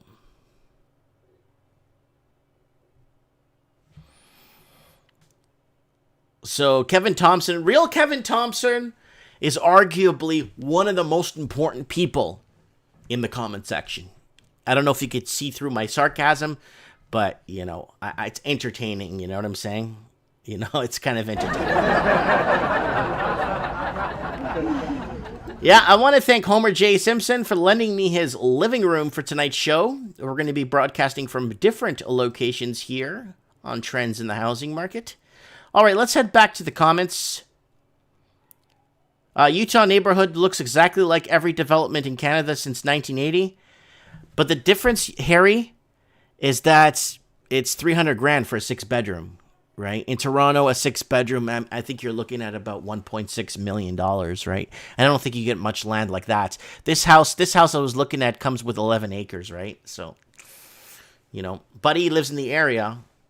He's got a down payment. So, we got Living the Dream in the comments just joining us. What's up? Nat Pashuk in the house. Office towers will turn into condos. Yeah, that's going to happen because they got to sell condos to foreign investors. They got to keep doing this. They can't stop. Our GDP is lacking.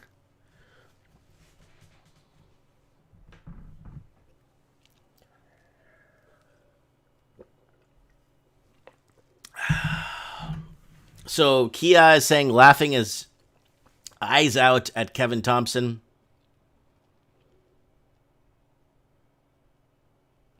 Real Kevin Thompson says, Toronto is an old city. You can't come here and think you're going to buy at Yonge and College. Yonge and College is where they're pushing shopping carts around.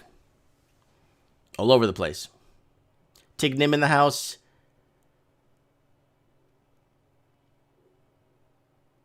Yeah, Zoe's got a good point there. Real Kevin doesn't invest in real estate, owns a condo, not a freehold. Yeah, enough said. Then Real Kevin Thompson saying, Lord, you wish you owned in Toronto. No, I don't think Lord Humongous wants that kind of headache on his shoulders.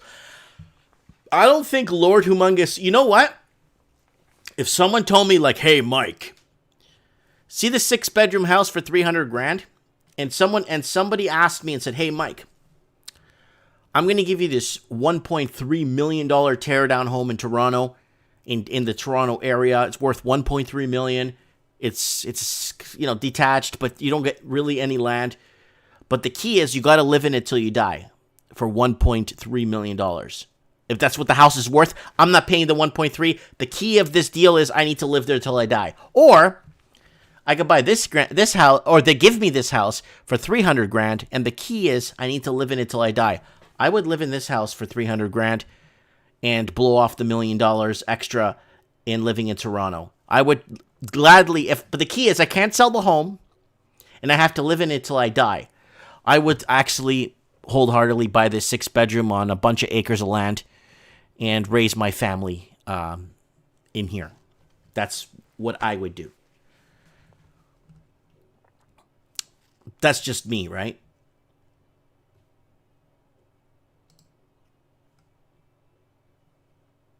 So someone's asking me to pull up their parents' home.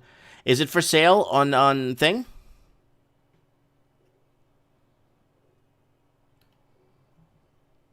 So AI says, gotta leave. I have a Mantis Kung Fu lesson coming up. Woo! I'm more into karate, guys. I don't know if you guys watch my channel, but yeah. Okay, so let's see if I wonder if Steve the Plumber's still here.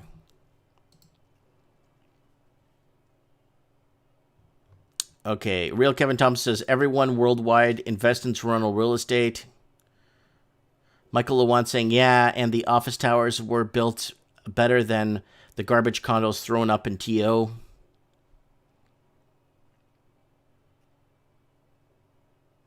Layla brings up a good point, saying Toronto is #1 fraud in the world.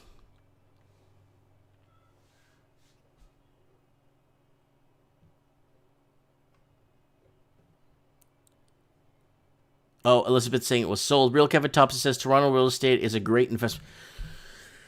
Oh, my God. Yeah. Anyways, all right, let's move on here. Let's see if we could get, who else we got here? Here, let's bother Steve and see if he's sleeping. Let's wake him up. Come on, pick up, Steve.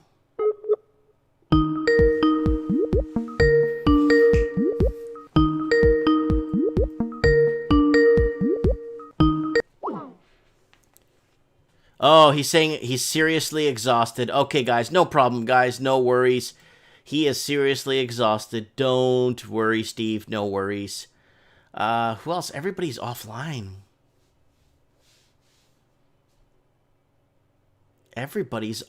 There's nobody online right now. Everybody's out. It's a gorgeous day. I mean, it's like 25, 23, 24 today. Look at the sunburn on my head, guys.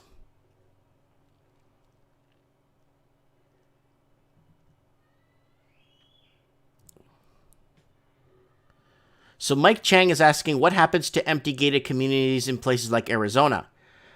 Well, eventually the strata falls apart. Obviously, it's empty, and it doesn't get maintained, and then somebody will come up and buy it for chump change somewhere, somehow. If it gets foreclosed on by the banks, or depending on where the property sits, it may be sitting in limbo for a while because you have different cases. Ah, we got Ashima. Yo, Ashima! Hey Mike, how are you doing? Good. How are you, my friend? I'm good. Let me just decrease your volume. Just came. I was looking for houses. I put a bid on a house which was owned by the bank. And yeah, they're not decreasing their prices. Let them not, Mike. They think that they're riding on a high horse. That's what Canada is all about. Can I say something, Ashima? I don't want you to get mad at me. Please don't get mad. Oh, no, I'm not going to. Okay. Tell me. My friends, my friend, two of my friends, Tony and Manny, they're really good friends of mine in Florida. They went to go see foreclosure home in Coconut Grove in Florida, a really nice area. It's called Coconut Grove. Okay. Do you know what the foreclosure what the bank was asking for the property? What? $97,000. Wow. Because it's a foreclosure property, they want it $97,000. It's a 4-bedroom with a pool. Okay. Oh gosh. How come we this don't get place that? is crazy. Huh? Oh my God. And like what? I've been checking it out. Like I put a bid and they were even asking more than the normal price in the market. And the house I saw, they had the lights taken away. They had everything broken, no appliances. They wanted me to buy that house for $800K. What? Yeah, and I put a bid of 729. So I'm a fool. Like, I said, what? I have to put at least 60,000 to make it livable. So basically, Mike, I am not going to, if I don't get something in my budget, I've decided I'm not going. Today also, I just went and I saw a house. The sellers have bought these houses for 600 and they just want to make a profit of 200. It's like even worse than a stock market, Mike. They've not done anything. It's the whole system just beats me, So if it is beating me, all I have to do is not go after it. If I get it, good. If I don't get it, I let it go. Mm-hmm. I So see they were real selling a estate completely broken home that needs 60 large to fix for 800 large. Yes, and no appliances. And they, I put a bid of 729K, and it was well a 3,200 square feet house. And the real estate agents made me go mad. I wanted to put a bid. They made me go mad. They had no bid. There was till I decided there was no bid. Then after that, maybe they got some bids, and whatever they gave it for, they gave it for. But Mike, we have to understand that they are people who are ready to buy these houses for so high. So it's not just like either I guess I'm made to be looking like a fool, but I'm not going to make a decision wherein I'm just losing my money here. So even if I'm putting a 50% down, it's like, I don't know. So those people who could not pay 546, 550, they're going to sell that same house for 800. It's a new house, just 3 years old, 4 years old house. Oh, that's still not that good in my opinion, because the last houses built in the last 8 years, foundations are cracking, the roofs aren't done right. There's a lot of problems in the houses built in the That's last. absolutely correct. That's correct. I'm just telling you as a friend, right? Like, but You're absolutely right, Mike. Absolutely right. Like I'm currently living in a new house, and I feel when I walk the whole house shakes because these houses are made of wood, and then we have to understand that the wood gets teared down and broken down. Mike, there's only one thing I've learned. I am not going to invest in stock markets because I feel that, first of all, just see what's happening. There's a carnage going on, right? oh yeah. And then you invest in these markets, you invest in the housing market also. It's like, it's no use. I feel that live anywhere, don't spend on your money, don't put it in, and then go borrowing, ask the bank. So those people, this was a power of sale. So whoever was inhabited in that house was thrown out because they could not pay a 540, 550. So But will I be how come 800? foreclosure properties in Canada are not like in the States? In the States, there's a foreclosure property newsletter that I get every month, okay? And I see house in Pittsburgh, foreclosure property selling for 26,000. House in Illinois, St. Louis area selling for 44,000, 5-bedroom. Foreclosure property in what was the other one I was saying? Oh, in Tampa Bay, Florida, okay? Foreclosure property, 2-bedroom, 2-bath, starter home in a decent area, $18,000 foreclosure. This is not a free market, Mike. This is not a free market. We are not living in a free market. It's not a democracy. It's all managed. Mm-hmm. And the moment, like you just see, like you're talking about how Fed is managing the ETFs and bond market. Mm-hmm. You know it. And who's buying it for Fed? BlackRock. So isn't there a conflict of interest because BlackRock itself has their own investments, right? Mm-hmm. That's right. Yeah, that's correct. Yeah. So it's a conflict of interest. How is the Fed even being allowed to buy through BlackRock? Why not through JP Morgan? BlackRock's getting $15 million in fees for doing nothing. So that's it. Whose money?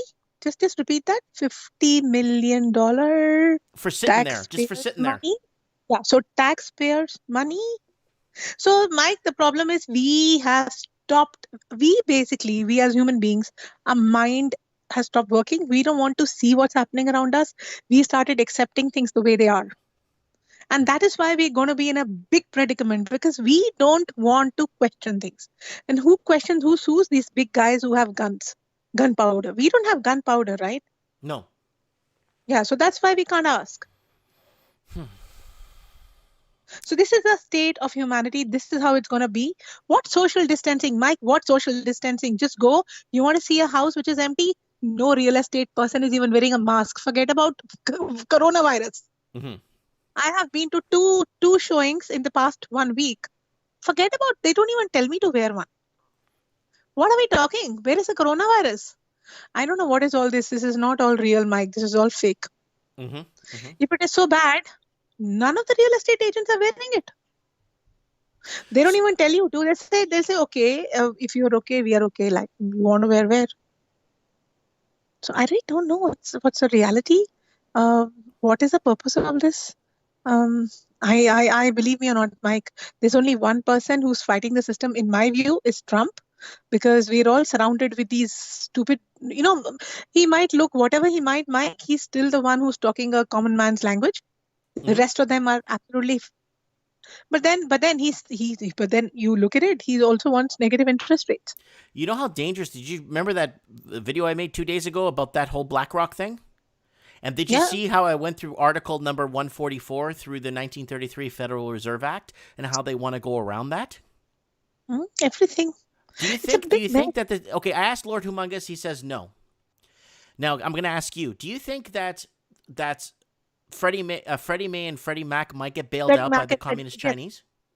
Yeah, you see, China is owning most of the assets. Because that's one third. That's one third. And that could be a reason why this coronavirus has come. Because nobody realized what was happening. Mm-hmm. And that's why even Trudeau is now he's being taken at task, because eventually most of the assets of the third world, of the progressive countries, or the global financial countries they call, are owned by China. Mm-hmm. And so be it. Yeah, that's it. They didn't even come to know what happened. And now you know how much gold the US is selling, right? You know how much gold US treasuries are selling? How much they're selling at? Or they're selling a lot of gold. Well, no, they're selling treasury notes. Yes, also gold. Mike, you'll be surprised. Also gold.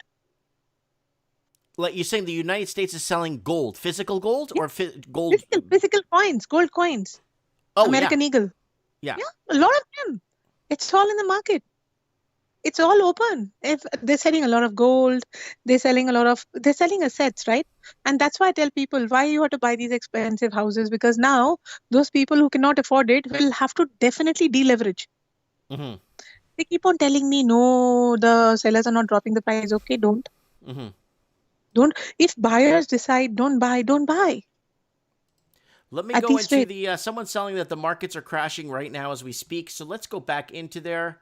Oh, what did you think of those houses I picked up for? I was picking Which out. markets are crashing today? Did you see what happened? And you go on trading on the market, you'll be caught both sides.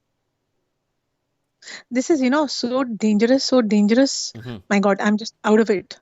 Because they first of all, they're very few traders only, and whoever is left, the big sharks are eating you out. Mm-hmm. So just keep your money safe close to your chest. Okay, Ashima, what did you think of the houses I picked up for our friend Liberty Returns? He has $160,000 down payment to buy a house in Utah. What did you think of those houses on 10 acres of land? Very nice. Very nice. Mike, the only problem is if we don't have a US visa, I have a visit visa, but I can't live there for long, right? Mm-hmm. I can maybe go work there, but I don't want to risk it. Who wants to go to a place where you don't have whatever legal rights to go and live? Yeah, might as well go live in the world where you have legal, go live wherever you have the legal rights to go and live. Yeah. That's it. Okay, no, I'm saying he lives in Utah, right? Yeah, Utah is a nice place. Yeah, it's a nice place. You can pick up. He's got enough to put half down. But I told him in the video earlier when I did the video, I told him he's got to wait a few months. He could probably get that for even 30-40% cheaper. Absolutely. So the banks are absolutely rating you, assessing the houses at 30% down.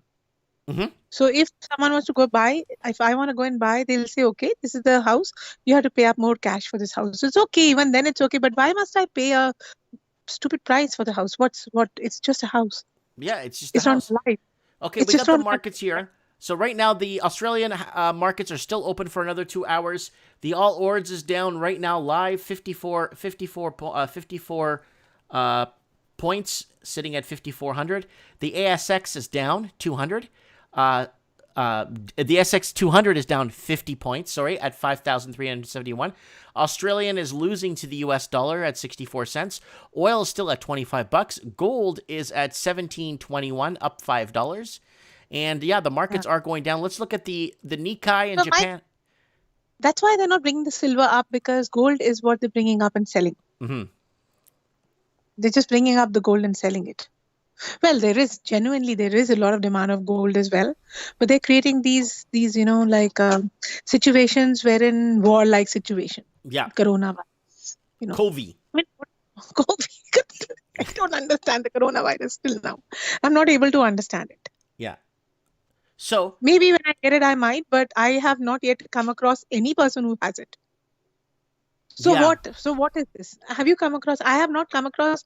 Mike, they are saying COVID to people who actually have fallen ill and have something happen to them. Mm-hmm. But people who are fit, there's no coronavirus. Mm-hmm. So what do you think of Homer letting me borrow his house here? My background here. What do you think of the Simpsons house here?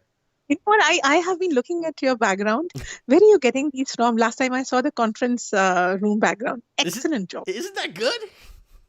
I like it.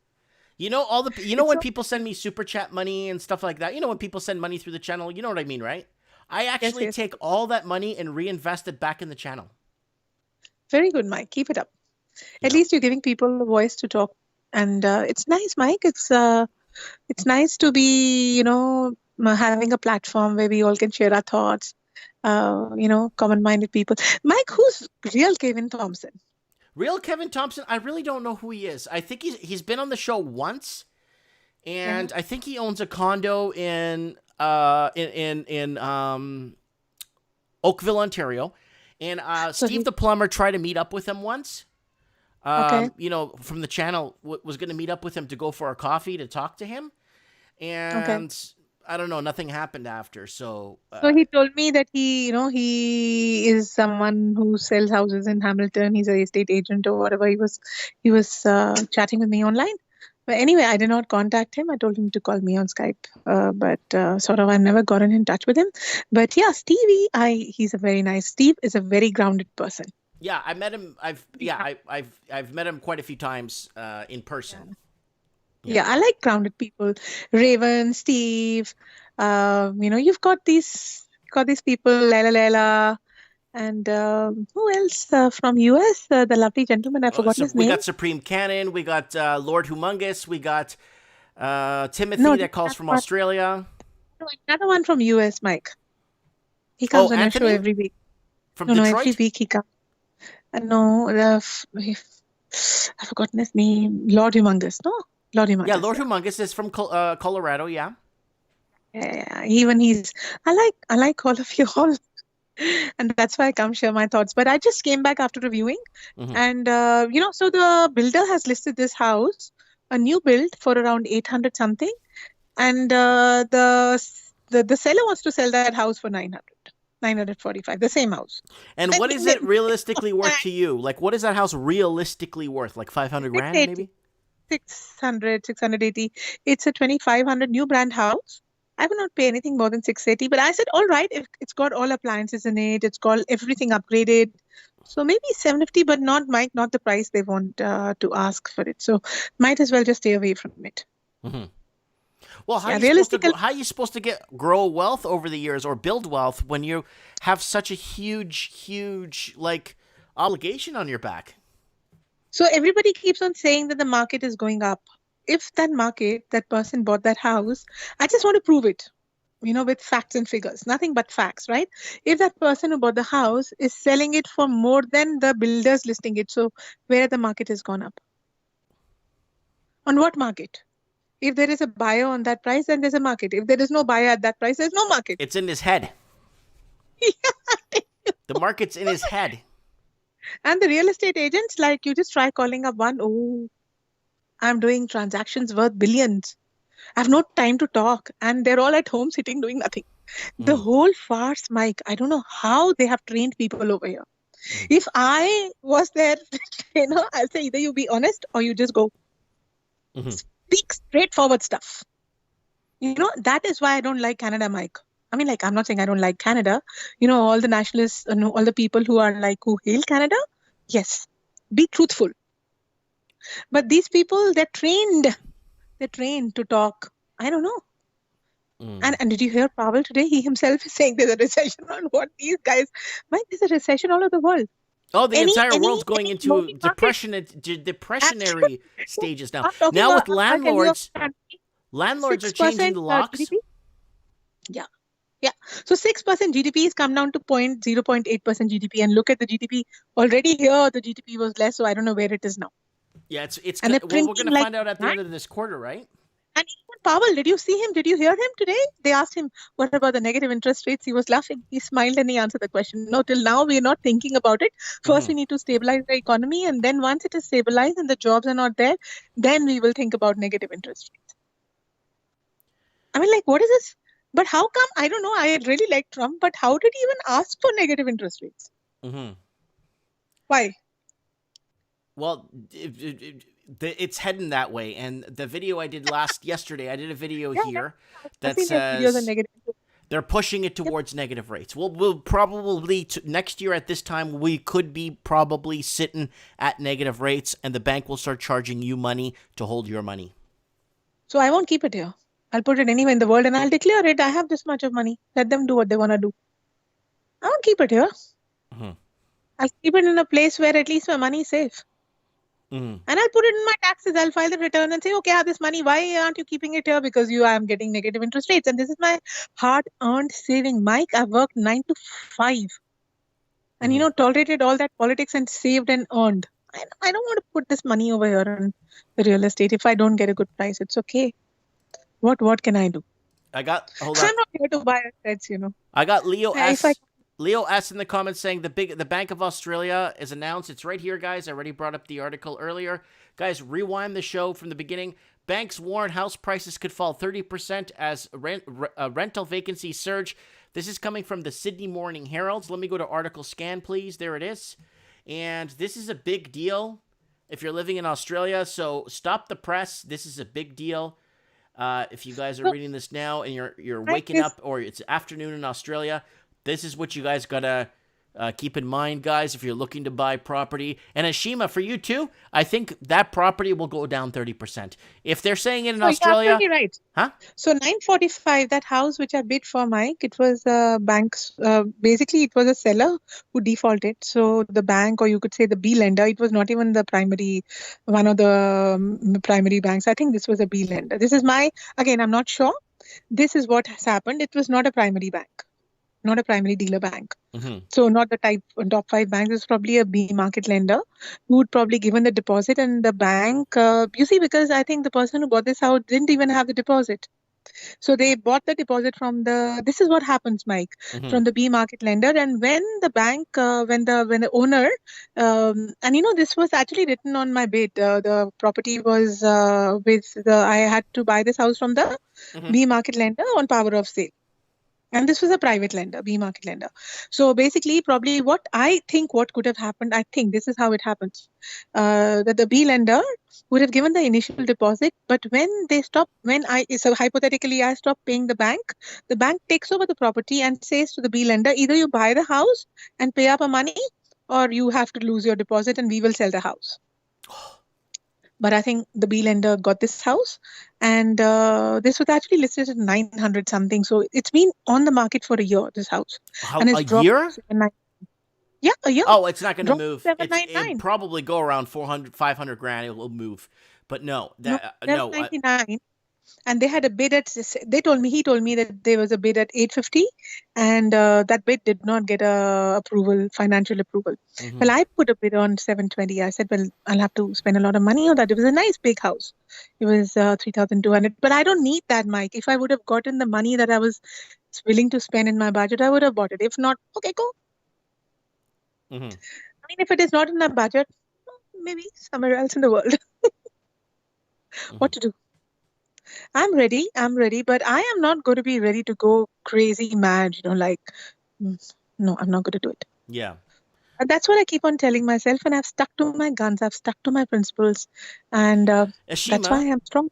Do you know how many letters I've gotten from people from all over the English-speaking world that told me, Mike, if I was going to buy last year, but I listened to you, and now if I bought last year, I'd be screwed today because of this COVID. A lot of people email me every day telling me, "Oh, I almost bought 2 years ago, and now I lost my job, and this thing's happening. And thank you, Mike, for making your show because I'd be in a lot of trouble." Which is absolutely a fact, Mike. That's why I call in, because I get a boost of strength when I speak to you in this channel. Mm-hmm. I get a boost of strength. Mm-hmm. I really feel low when I don't get a house, but when I speak up, when I come to you, I speak up and I listen to everyone, and I feel so good.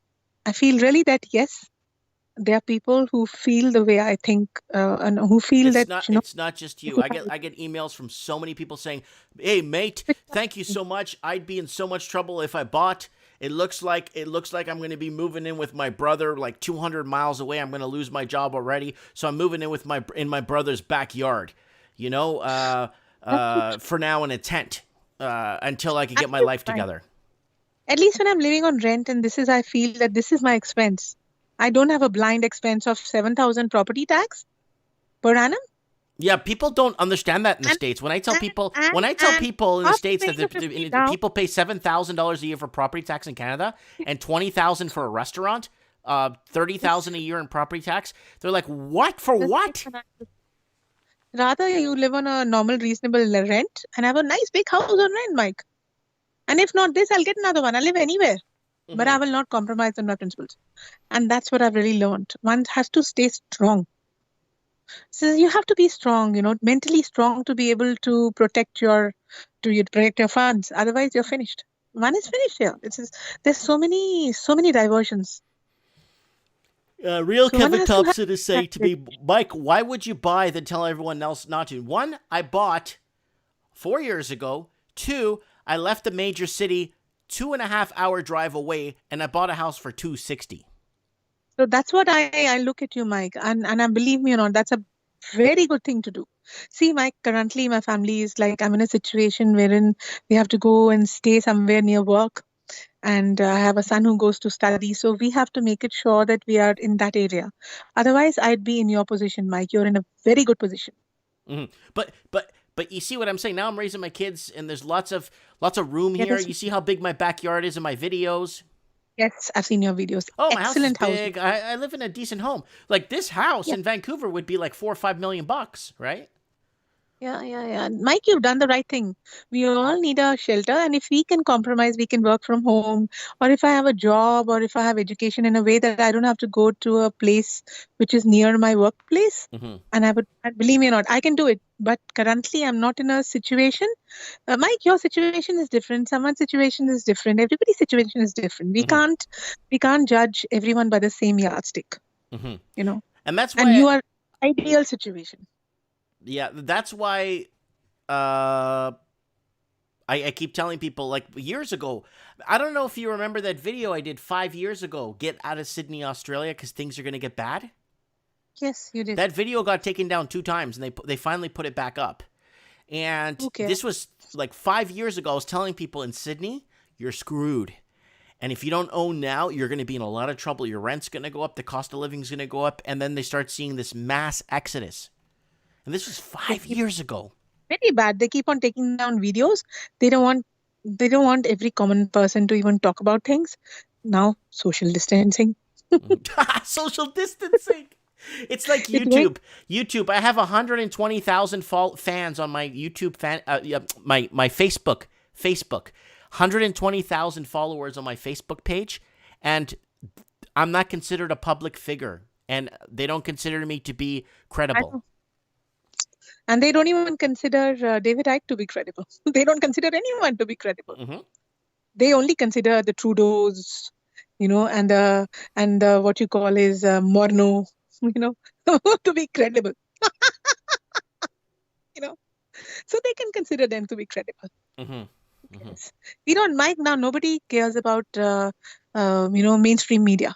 Could be even YouTube. Nobody cares about them. I listen to your channel. I don't listen to YouTube. They're trying to shove mainstream media down everyone's throat through YouTube now. Yeah.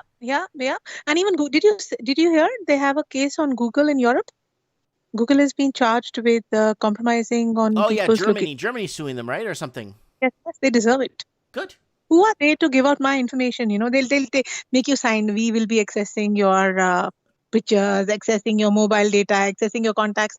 I don't even care. Go access whatever you want to access. Yeah, I don't care. I, Like, as if I'm Trudeau, who's going to be troubled. These people have to think, Mike, not people like you and I. We will not be troubled by these kind of things, right? Yeah. Right? Not people on your channel. They're as simple, straight, and honest. Well, that's why we have a small following here. This is the most underperforming YouTube channel in the history of YouTube ever in the history of YouTube from day one. My channel is the most underperforming channel on the planet. I have 4,300 videos, and I've lost more subscribers than what I have. So they're not going to get you. How does it matter, Mike? We all give you good feedback, a constructive Of course, that's what it's about. Heard. Yeah, you really heard. And imagine if Lela can go to Syria and still speak with you. Mm-hmm. Imagine. Mm-hmm. Mm-hmm. And we all have a nice platform to talk to, Mike. You are just doing wonderful. Just keep up to the good work. Mm-hmm. Mm-hmm. And God will bless you. Yeah, of course, that's God's right. always blessing me every day. Yeah. Just keep on doing your good stuff. And you don't. We will have 10 people who comment. There'll be thousands of people who will comment on you. Don't even bother. No, I'm not worried. I know what's happening in the back end of the YouTube. I know what's happening. Yeah, you're much better than the Trudeau channel, who's absolutely worthless, who doesn't mean what he says. He can only go shake the bulb and pat the dog bangras. Mm-hmm. And who cares, Trudeau? Mm-hmm. Mm-hmm. Yeah, shake the bulb and fix the bulb and pat the dog. That's how they teach, no? Like, yeah, and he went to India and nobody even heard him out. It's like, who cares about him? Yeah. He's not even worth. He doesn't even know what he's talking. Mm-hmm. I don't think. He reads and, you know how he talks, right? Mm-hmm. Mm-hmm. I know how he talks. He just... He's talking. It's mostly scripted, but... Yeah, Mike, he has no substance. A leader, he has no leadership material. Mm-hmm. Mm-hmm. That's the problem. A leader... See, Mike, whatever you might say about Trump, I'm not saying he's 100% correct, because his decision of a negative interest rates is not something I support. But he still thinks about, he's still a nationalist. Mm-hmm. He thinks about his people. Mm-hmm. If he's at least has had the guts to say I'm fighting against child trafficking or drug trafficking, at least he has a guts to say that. Yeah, at least he could stand up to it, right? And then kind of make a... No guts to even say that, Mike. Let me tell you, he can only ban guns. Mm-hmm. Where I don't know what he's getting out of it. Mm-hmm. Have you seen any common man using guns anywhere? No. So, what is he going to get by banning guns? What? Nothing. He's going to show that he has the power to do what he has to. How has he changed? What has he changed? I mean, Mike, we've got a big gray area, a black hole for good leadership. Mm-hmm. And that needs to be corrected. I mean, I don't know how CMHC, like Powell today, have you ever heard any Fed chairperson who's coming and saying that we're going to be in deep recession? This is the first time it's happened, Mike. Not even 2008. This was Greenspan? Mm-hmm. No, was it Greenspan or was it, what was it? Who was the Fed chief? Wasn't it Alan Greenspan? Bernanke. No, it wasn't that. Before that, but Ben Bernanke. Yes, that's right. Bernanke. He even he said, no, we're not in a recession. So at least I feel that Powell has some guts to admit to it. Yeah, at least he has he could admit to when something's, you could call a spade, right? Always speak the truth. Right. You see, if you speak the truth, you don't have to hide behind a bush. No, obviously not. Always speak the truth. And all these dirty games, Mike, you're not going to lead your country anywhere, Mm-hmm. First of all, be a good human being, and your country will definitely come up. Any country will come up. Mm-hmm. At least first be a good human being. Mm-hmm. Be honest to yourself. Of course. Bill Moore, I don't know who's making them sit in the parliament. They represent the gangsters, the real estate agents. First of all, they should be removed ASAP. Yes. ASAP, Mike. Cheaters, cheaters don't belong. I mean, Mike, it's not about any country or nowhere else. Anywhere. Who think you can't have mafia ruling you. No. These guys are mafias, Nope, they got us in every angle. They got us on every angle. Cheaters. Mm-hmm. Come on, Mike. We all know. Yeah. You know, SNC Lavalin, it is all in the open. Well, I I know. am I've not been following it. on my selective perception. This is a fact. Well, no, Yeah, it's why did calling a you spade, right? Yep, yep. We have to do it, Mike. If we can't do that, we're not going to be, we're not going to be surviving very long. No, obviously. Yeah. So anyway, Mike, I'm looking forward to be listening to other speakers, which are going to be coming on your channel. Mike in the Night next Saturday. Definitely. Yeah. I missed it out this time. I was doing my bid and I was like, oh gosh, I had my hands full. But yeah, I'm waiting to listen to your great audience. Ashima. Keep it up. Thank you so much. Cheers. We'll talk soon. All right. God bless you. Okay. Bye. Good night. Goodbye. Bye. That's our girl Ashima. She's always on the show, always watching, always checking in the background, what's happening. And yeah, the 2 hours. Look how we flew through 2 hours so quick tonight here in the Simpson living room here, borrowed by Homer J. Simpson. I want to thank him for letting us his house here in Springfield.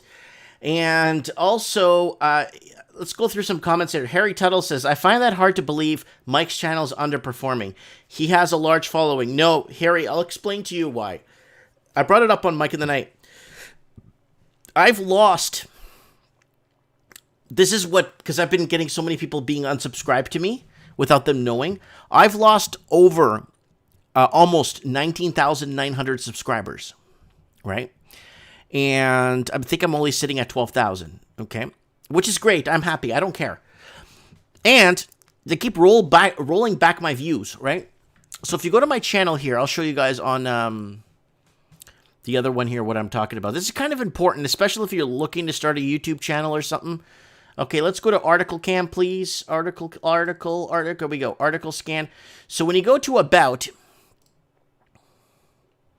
Every time I approach this milestone here on YouTube for some bizarro reason, let me center this a little bit so you can see it a bit better. So let me open that a bit more. All right, let me zoom this in so I can get to my point here. Okay, so right here, every time I approach 5 million views, it always goes back to 4.1 million every time, like 4.2. This is like the third or fourth time I'm approaching 5 million views. And it gets retracted every time. I hope they let it go through this time. I don't know what happens when you reach 5 million views with the algorithm. I don't know. But it is one of the worst. This is one of the worst underperforming channels on YouTube. And because of the fact I have 4,300 videos, so that's for every 3 subscribers, get 1 video on my channel. So you get a good deal on this channel. So, oh, there's the Raven coming in. The Raven. Craig Cook's in the house, too. Mitch Madden. Toby Cooper. Everybody rolling through the comment section. All right. Well, it's been I'm tired, guys. 2 hours talking straight. Oh, we got Stephanie calling. Steph, what do you say, man? How you doing? Oh, man. Man, Mike, I tell you, it's been quite a year so far. Remember, I told you about all this, didn't I? Well, this is the worst year on record since 1918. Yeah, there's it's in the skies, man. That's all I can say. One thing that's on my mind real fast before I forget, I know you had posted or mentioned, or I guess someone called in about an asteroid hitting Earth or whatever, and understanding all this. Well, anytime that happens, it means the sky is trying to tell us something big is about to happen, obviously, because this doesn't happen every day. So forever that caller was calling about this thing, it means something big is about to happen on planet Earth. So if there's multiple asteroids, we're kind of in big trouble. Planet Earth is really not doing too well, if you get my drift. And yeah, it's crazy. And we're supposed to have a total of 6 eclipses this year, which we've only had 1 so far. And sadly, it's going to be visible. The ones this year until December are all going to be in China, parts of Australia, Iran, and the Middle East, where obviously a lot of things have been going down and are going to continue to go down. Right now, we have 4 planets in the sky all going retrograde. And the bigger one is Saturn, which is going to heavily affect the stock market, which obviously it was down today. The other one's Venus, that only goes retrograde once every 2.5 or 18 months. And it went to retrograde and in the shadow of the sun on Monday.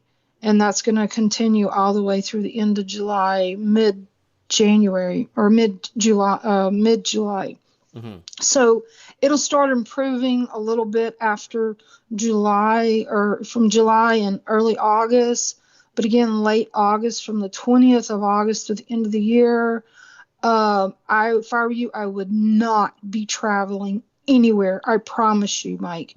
Don't plan on taking that plane ride across the water. Do not. Anybody hearing me, please do not travel. Oh, I'm not traveling after anywhere August this year. 20th. Maybe late next year. Not this year. I'm not going anywhere. Summer of next year, you'll be a lot safer. All this will be ended. See, the problem is Mars became visible in the sign of Virgo, which represents health, over a year ago. And so we're going on about a year of that happening when it became visible, which means that's anytime that happens, that's bad. That's bad karma, man. That means something big, pandemic's coming along, you know? And so, but really here on real estate, the Florida realtors there's been a seeking the influx of the buyers from New York City and other larger cities. There's been a huge increase. And yeah, I heard there's a so, lot of Chinese investors down in Florida now. Not so many, no. It's mostly people from up the Northeast. Okay, so people that are bought out of those markets are moving south for cheaper real estate. Yes. Okay. They're coming down here. The Florida luxury condo sales are continuing down in South Beach, and buyers ongoing faith in the Miami market. I guess there was a one of 4 penthouse units at the Ritz-Carlton residence in Sunny Isles Beach sold for $21 million on Thursday. Wow. To an undisclosed buyer. Oh, Chinese. I guess, yeah, well, it's a penthouse of 52-story waterfront tower. Chinese. Measures, yeah, 10,000. I don't know. But yeah, the pandemic's led to housing hunters toward rural Florida. Here in Orlando, where I'm at, I mean, I had to leave briefly because my semester ended. And I'm in a summer semester now, online, strictly online. But I remember I told you my whole campus closed down. We went completely online. And thank the grace of God, I was listening to him above 2 years ago, and I transferred from California to here. Because otherwise, I wouldn't be able to walk the aisle when I graduate in May of next year, because all the California colleges are going to be closed down for the fall semester, I heard. My friends are going ape right now. They're like, oh my God, they're closing everything. They're taking everything from us. They're like crying and going hysteric. They're like, why didn't we listen to you? You know, similar to people listening to you with the housing market, you know. But yeah, I mean, it's bad. But I mean, I drove literally about 2 weeks ago. I drove from Florida. When this thing lifted on May 1st, I drove from Florida all the way to Austin, Texas, to visit my daughter for a week. And it was like, things were happening in Alabama and Mississippi, or gradually. I see they're noticed in the casinos along the Mississippi Gulf. They're going to be coming back online or getting back in business in the middle of July. I saw where they're booking people up, you know, singers and performers and people like that. The middle of July is when they're coming back online, the casinos in Mississippi. Louisiana was still shut down, although they reopened this last Monday. But as soon as I got to Texas, oh my God, Mike, it was unbelievable. It was like I was in the Twilight Zone. Every restaurant that I was passing off of I-10 all the way from State Line all the way into Houston before I diverted up to Austin, the parking lots were jam-packed full with people. dining, because they were able to do dine-in now, Mhm. even though it's limited capacity. But this coming Friday, they're going to be going up to 50% capacity. And even here in Orlando, I'm seeing, since I got back today when I was out briefly, the restaurants are like jam-packed. And they're talking about, I guess, after Memorial Day for Disney World, they're opening up Disney Springs. And so they said probably either the middle of June, close to around my birthday, to early July, Disney World, all the parks are going to be open, but it's going to almost be like you have to have a reservation. It's going to be limited capacity. Mhm. So it's little by little, it's coming back, but I feel like the media is instilling so much fear right now. I have to tune it out, Mike. I really do, because it's just unbelievable what they're trying to do to us. They're trying to instill fear in us. They're trying to, make people, like I told you before, we're not born with fear. We're born with love. Okay. And so there's two types of feelings, and that's fear and love. So if you come from fear, you're gonna go the opposite direction, obviously, of love. What did I say many times on this channel? The only way to cure fear is to just love That's it. and peace. But yeah, there's, I don't know, here in Florida, like I said, the rent is rising. It's going up too much, and people that work at Disney and stuff like that, it's almost impossible for them to keep up. I mean, I know you saw the photos on YouTube and all that. I mean, the massive lines for the food banks. I They've did gone that video, empty. that huge lineup of that's like 13 miles long. Right. Yeah, it makes me cry, Mike. It really does. My heart breaks. It really does. Mhm.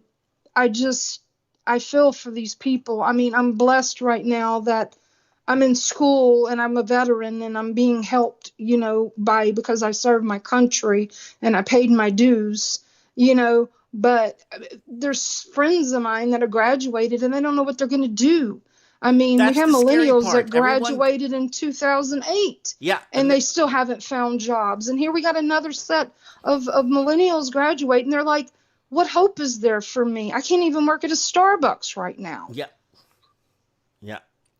It's terrible, Mike. I mean, I don't know. All I can do is hope the best for them. But I'm already looking, as soon as I graduate from here, if I don't get into the master's program, I'm gonna apply to several other colleges, for my master's, because I really need to get my film off the ground, because I had 2 feature films that have to be made and put them into the festivals, the film festivals, because I don't think the entertainment industry is really going to be coming back for probably another couple of years. Mhm. Although Atlanta, Georgia is filming big time right now. Mhm. And that's where my arrow is pointed when I finish here in Florida, is to go up to Atlanta, because they have Tyler Perry and Oprah Winfrey. Then they have studios and all that up there.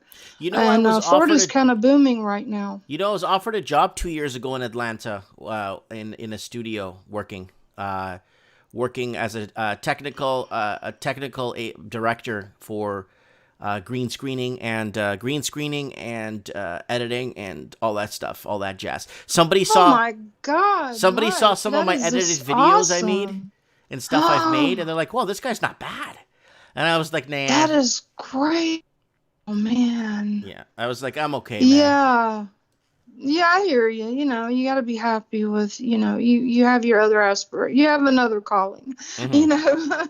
You're here for us, whether you know it or not. But yeah, they even have the massive Florida mansion that was once owned by John Lennon and Yoko Ono is now on the market Mhm. down in Palm Beach. It's a 10,559 square foot home. Wow. It was built in 1919 by, I guess, Addison Meisner, a famed architect. Mhm.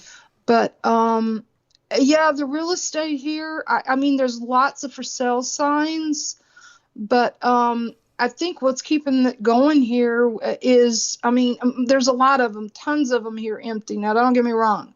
There's tons of them here empty by these stupid hedge fund people that bought in here. I mean, they're sitting empty and they haven't been occupied, I know, for some time now. And they're asking way too much money. And then rent is just, it's cheaper to buy a house here than it is to rent. Oh, in Florida, You know it's what always I'm been saying? cheaper. It's always been cheaper to own than to rent. Always. Right. You know, I lived But in Miami yeah. for 5 years, right? So Yeah. But, you know, Mike, I mean, I hear what you're saying and all that. I mean, don't get me wrong. I love Florida, but it's, for one, I know you probably think I'm crazy for saying this, but it's a little too hot for my blood here. Okay. I mean, I'm Italian, but I'm also part Russian. So, you know, from my ancestors. So I get that cold. I can live in cold and withstand cold a little easier than I can this 90 to 100 degree heat, then you know, how the you gonna ride your humidity and all Harley? that here. I don't know, Mike. But yeah, I'm learning Spanish this summer. I thought I would call you to delight your soul on me learning Spanish and yeah, I maybe learned some Portuguese. I learned Spanish. I learned Spanish when I actually lived in Mexico for 2 years in the state of Guerrero.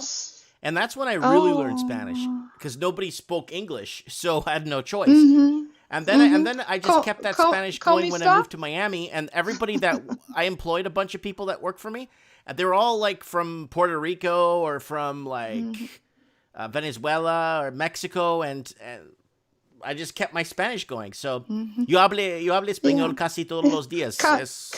¿Cómo está, señor Mike? Estoy muy bien, gracias, felicidades.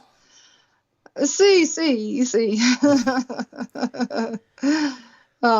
Yeah, I'm getting there. I've been absorbed in my computer all day, so I'm like, I need to talk to somebody. So no, I'm sorry. If I was listening to your other callers and everything earlier, and talking about Australian market and all that, and it's Did you just, see that article I read? Because foreigners are not man. buying in Australia anymore, they're going to have a rough housing market. What about the people that live in Australia that are living on people's know. couches and homeless? It's got to come down, Mike. I heard another guy today on another FSN radio. He does a podcast. He does really good interviews with people that know the deal. They're professionals. And the guy was saying that basically what people are missing, the big picture, is the demographics as far as age population for baby boomers. Like, we're going to be having more than 76 million people disappear within the next, say, 5 to 10 years, 20 to 15 years, you know, maybe give or take a few. But he's saying, look, you know, these big mansions and these big houses and all that for the people that should be buying these places are the millennials, and they ain't got no money. And these people are wanting to retire and, you know, cash out.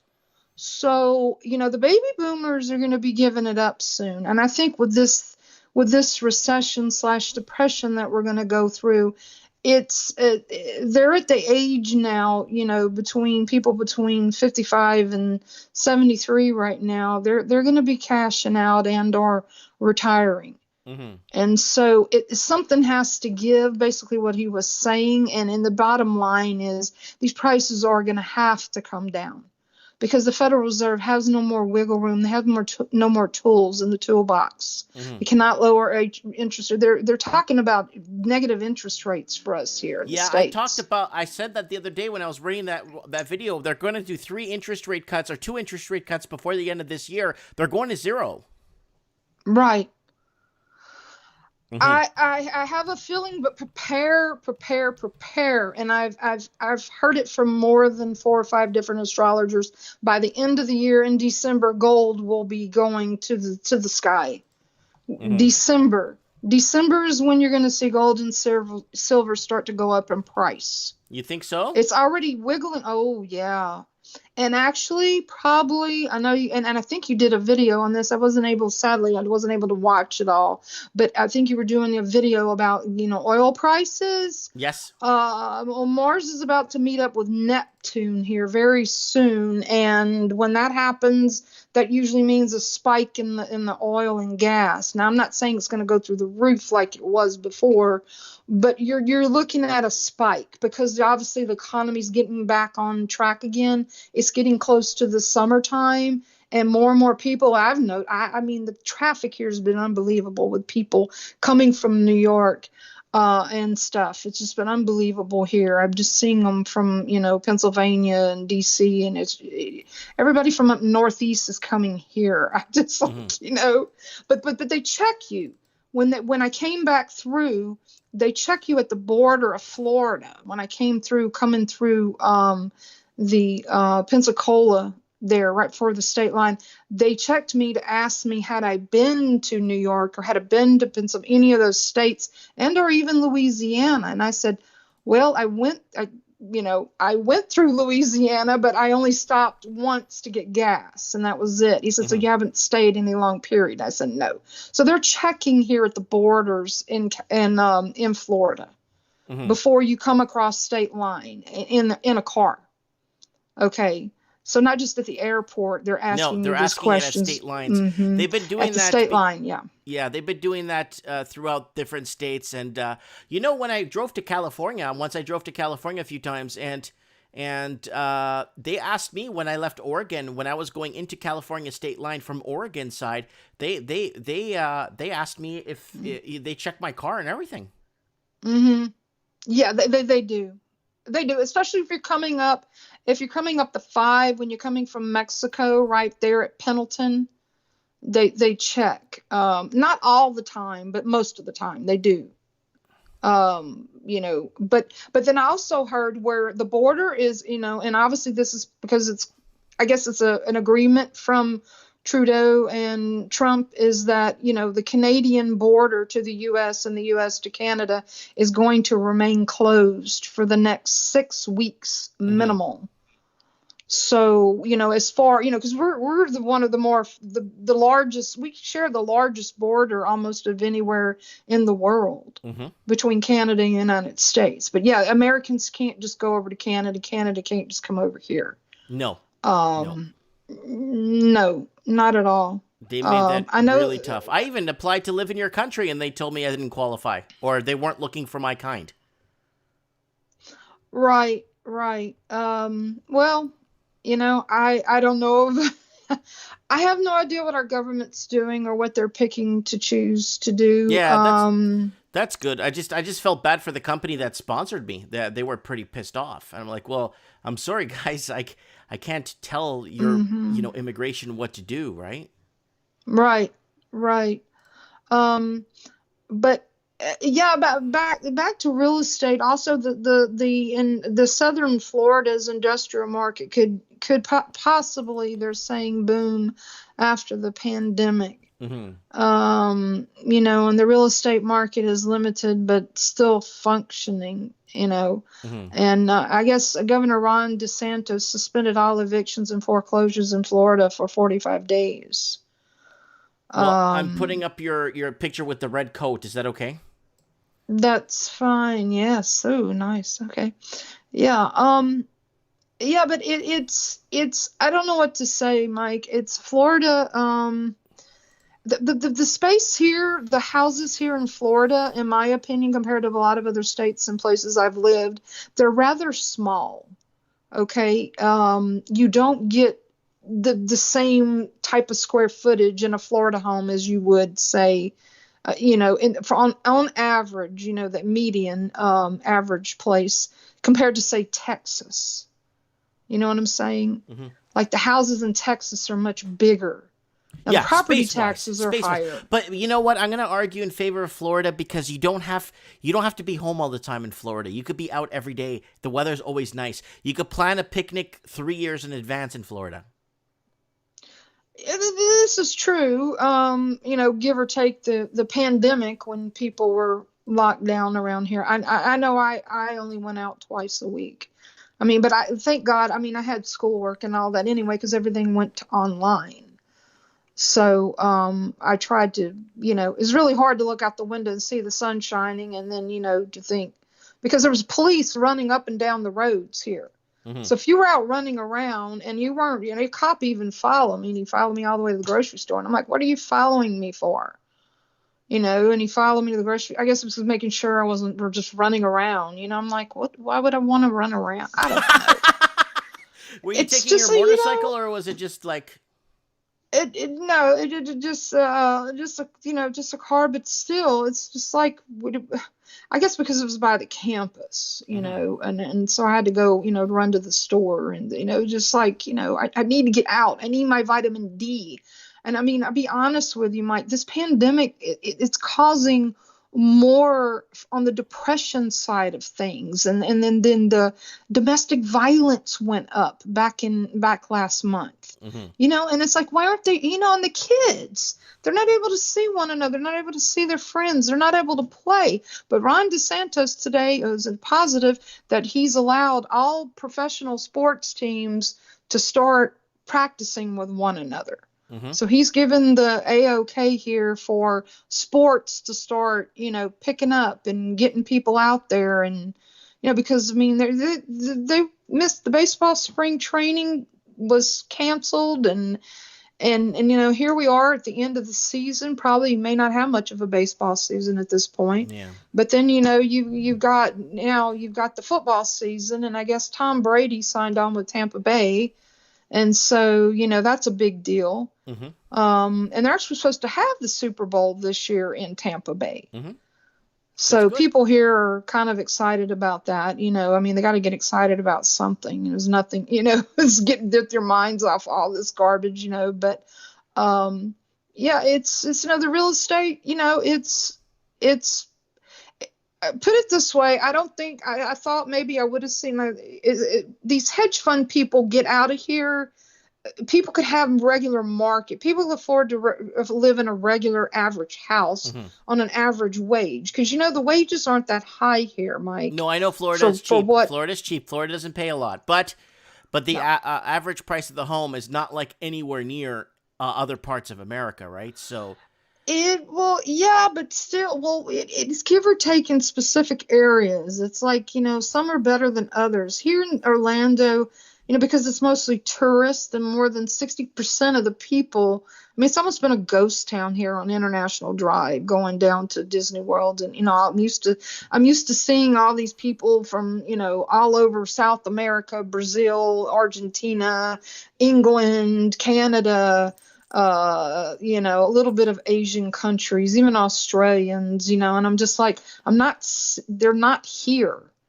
It's kind of like a sense of feeling of emptiness because I'm so used to these people being here and meeting them and talking with them, and it's just kind of like there's nobody here because Disney's closed down and all Universal and Legoland and it's nothing here.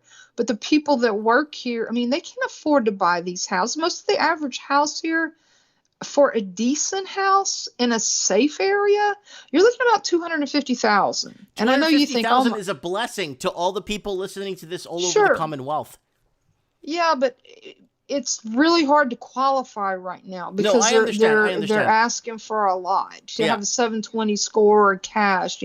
Obviously that's why the people coming from the Northeast are going to be able to make out. It's going to leave the Northeast a ghost town. Yeah. People aren't going to want to live up there.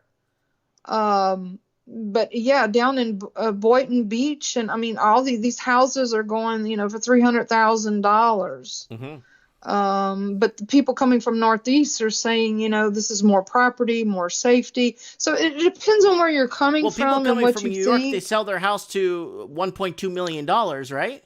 Right. They come down to Florida, they buy a house for $200,000 or $300,000, 3 times bigger than the one they sold in New York. They're making it. Right. But then someone who's safe coming from Texas, like I lived in Texas just before I came here, even though I was in California most of the time. I went back for a year and a half to finish some schooling, but I was I don't know. Like I said, Texas, the houses are so much more mansion because they have more land. You see, more land to be spread out. You know, but Texas is it just it felt night and day, Mike. I'll be honest with you. I know what you're saying as far as the Florida weather and all that, but when I went back to Texas, it was just like people were so much nicer and hi, how are you? And they were waving to me as we were passing on the road, and I'm like, I don't know you. What are you waving at me for? You know? It was kind of a wake-up call. It was something I'm not familiar with here in Florida. It's just people are like, who are you? You know, kind of like me, you know. I'm like, do I know you? Or somebody says, hey, you know, I'm like, huh? Oh, you look familiar. I'm like, no, I don't think I look familiar. You did. Okay, But Stephanie. no, it's coming along, Mike. The Florida realtors are seeing the influx of the buyers from New York and the larger cities. So that's kind of where I'll leave it at that for you. But yeah, I know we got to get going here. I know you got to get going, but I enjoy your show a lot, and I appreciate all the work and effort you do. Believe me, it's not in vain. No, I know. You know, not at all. I know. Thanks. But you're doing a good deed, Mike, and what you reap what you sow. Come on, Mike, in the night when you get a chance, okay? I will do. I will be Atlanta. I'm going to be in Atlanta this Saturday. Good. Maybe I'm you could actually do a leaving live tomorrow stream to drive you could up show to us Atlanta. maybe Buckhead there or Peachtree Street in Atlanta. If you're there, you could maybe show us. You could turn your camera around and show us the streets there live on Skype. Yeah, I'll do my best. Okay. Yes. All right. Yes. Okay, Stephanie, I'll do my best. you have a safe drive up to 75, eh? I will do. I'm headed up to the Peach State. Okay, you take care. You too, Mike. Thank you. Bye. Bye. That's my friend Stephanie from Florida, from Orlando, Florida, who is heading up to Atlanta, another one of my favorite cities I spent a lot of time in off of I-75. Guys, I'm gonna get going because I promised my son we're gonna watch a movie. It's 9:30. That's usually when we start watching a movie, and then he falls asleep and I put him in bed. Anyways, guys, I want to thank everyone for joining the show tonight. Share this video. And guys, thanks for tuning in to one of the worst performing YouTube channels in the history of YouTube. Thanks for watching, guys. Remember, guys, stay safe. And if you can't, be careful. Thank you, everybody in the comment section. Everybody have a good night. And I'll see you guys live on Mike in the Night. Share this video. Get it out.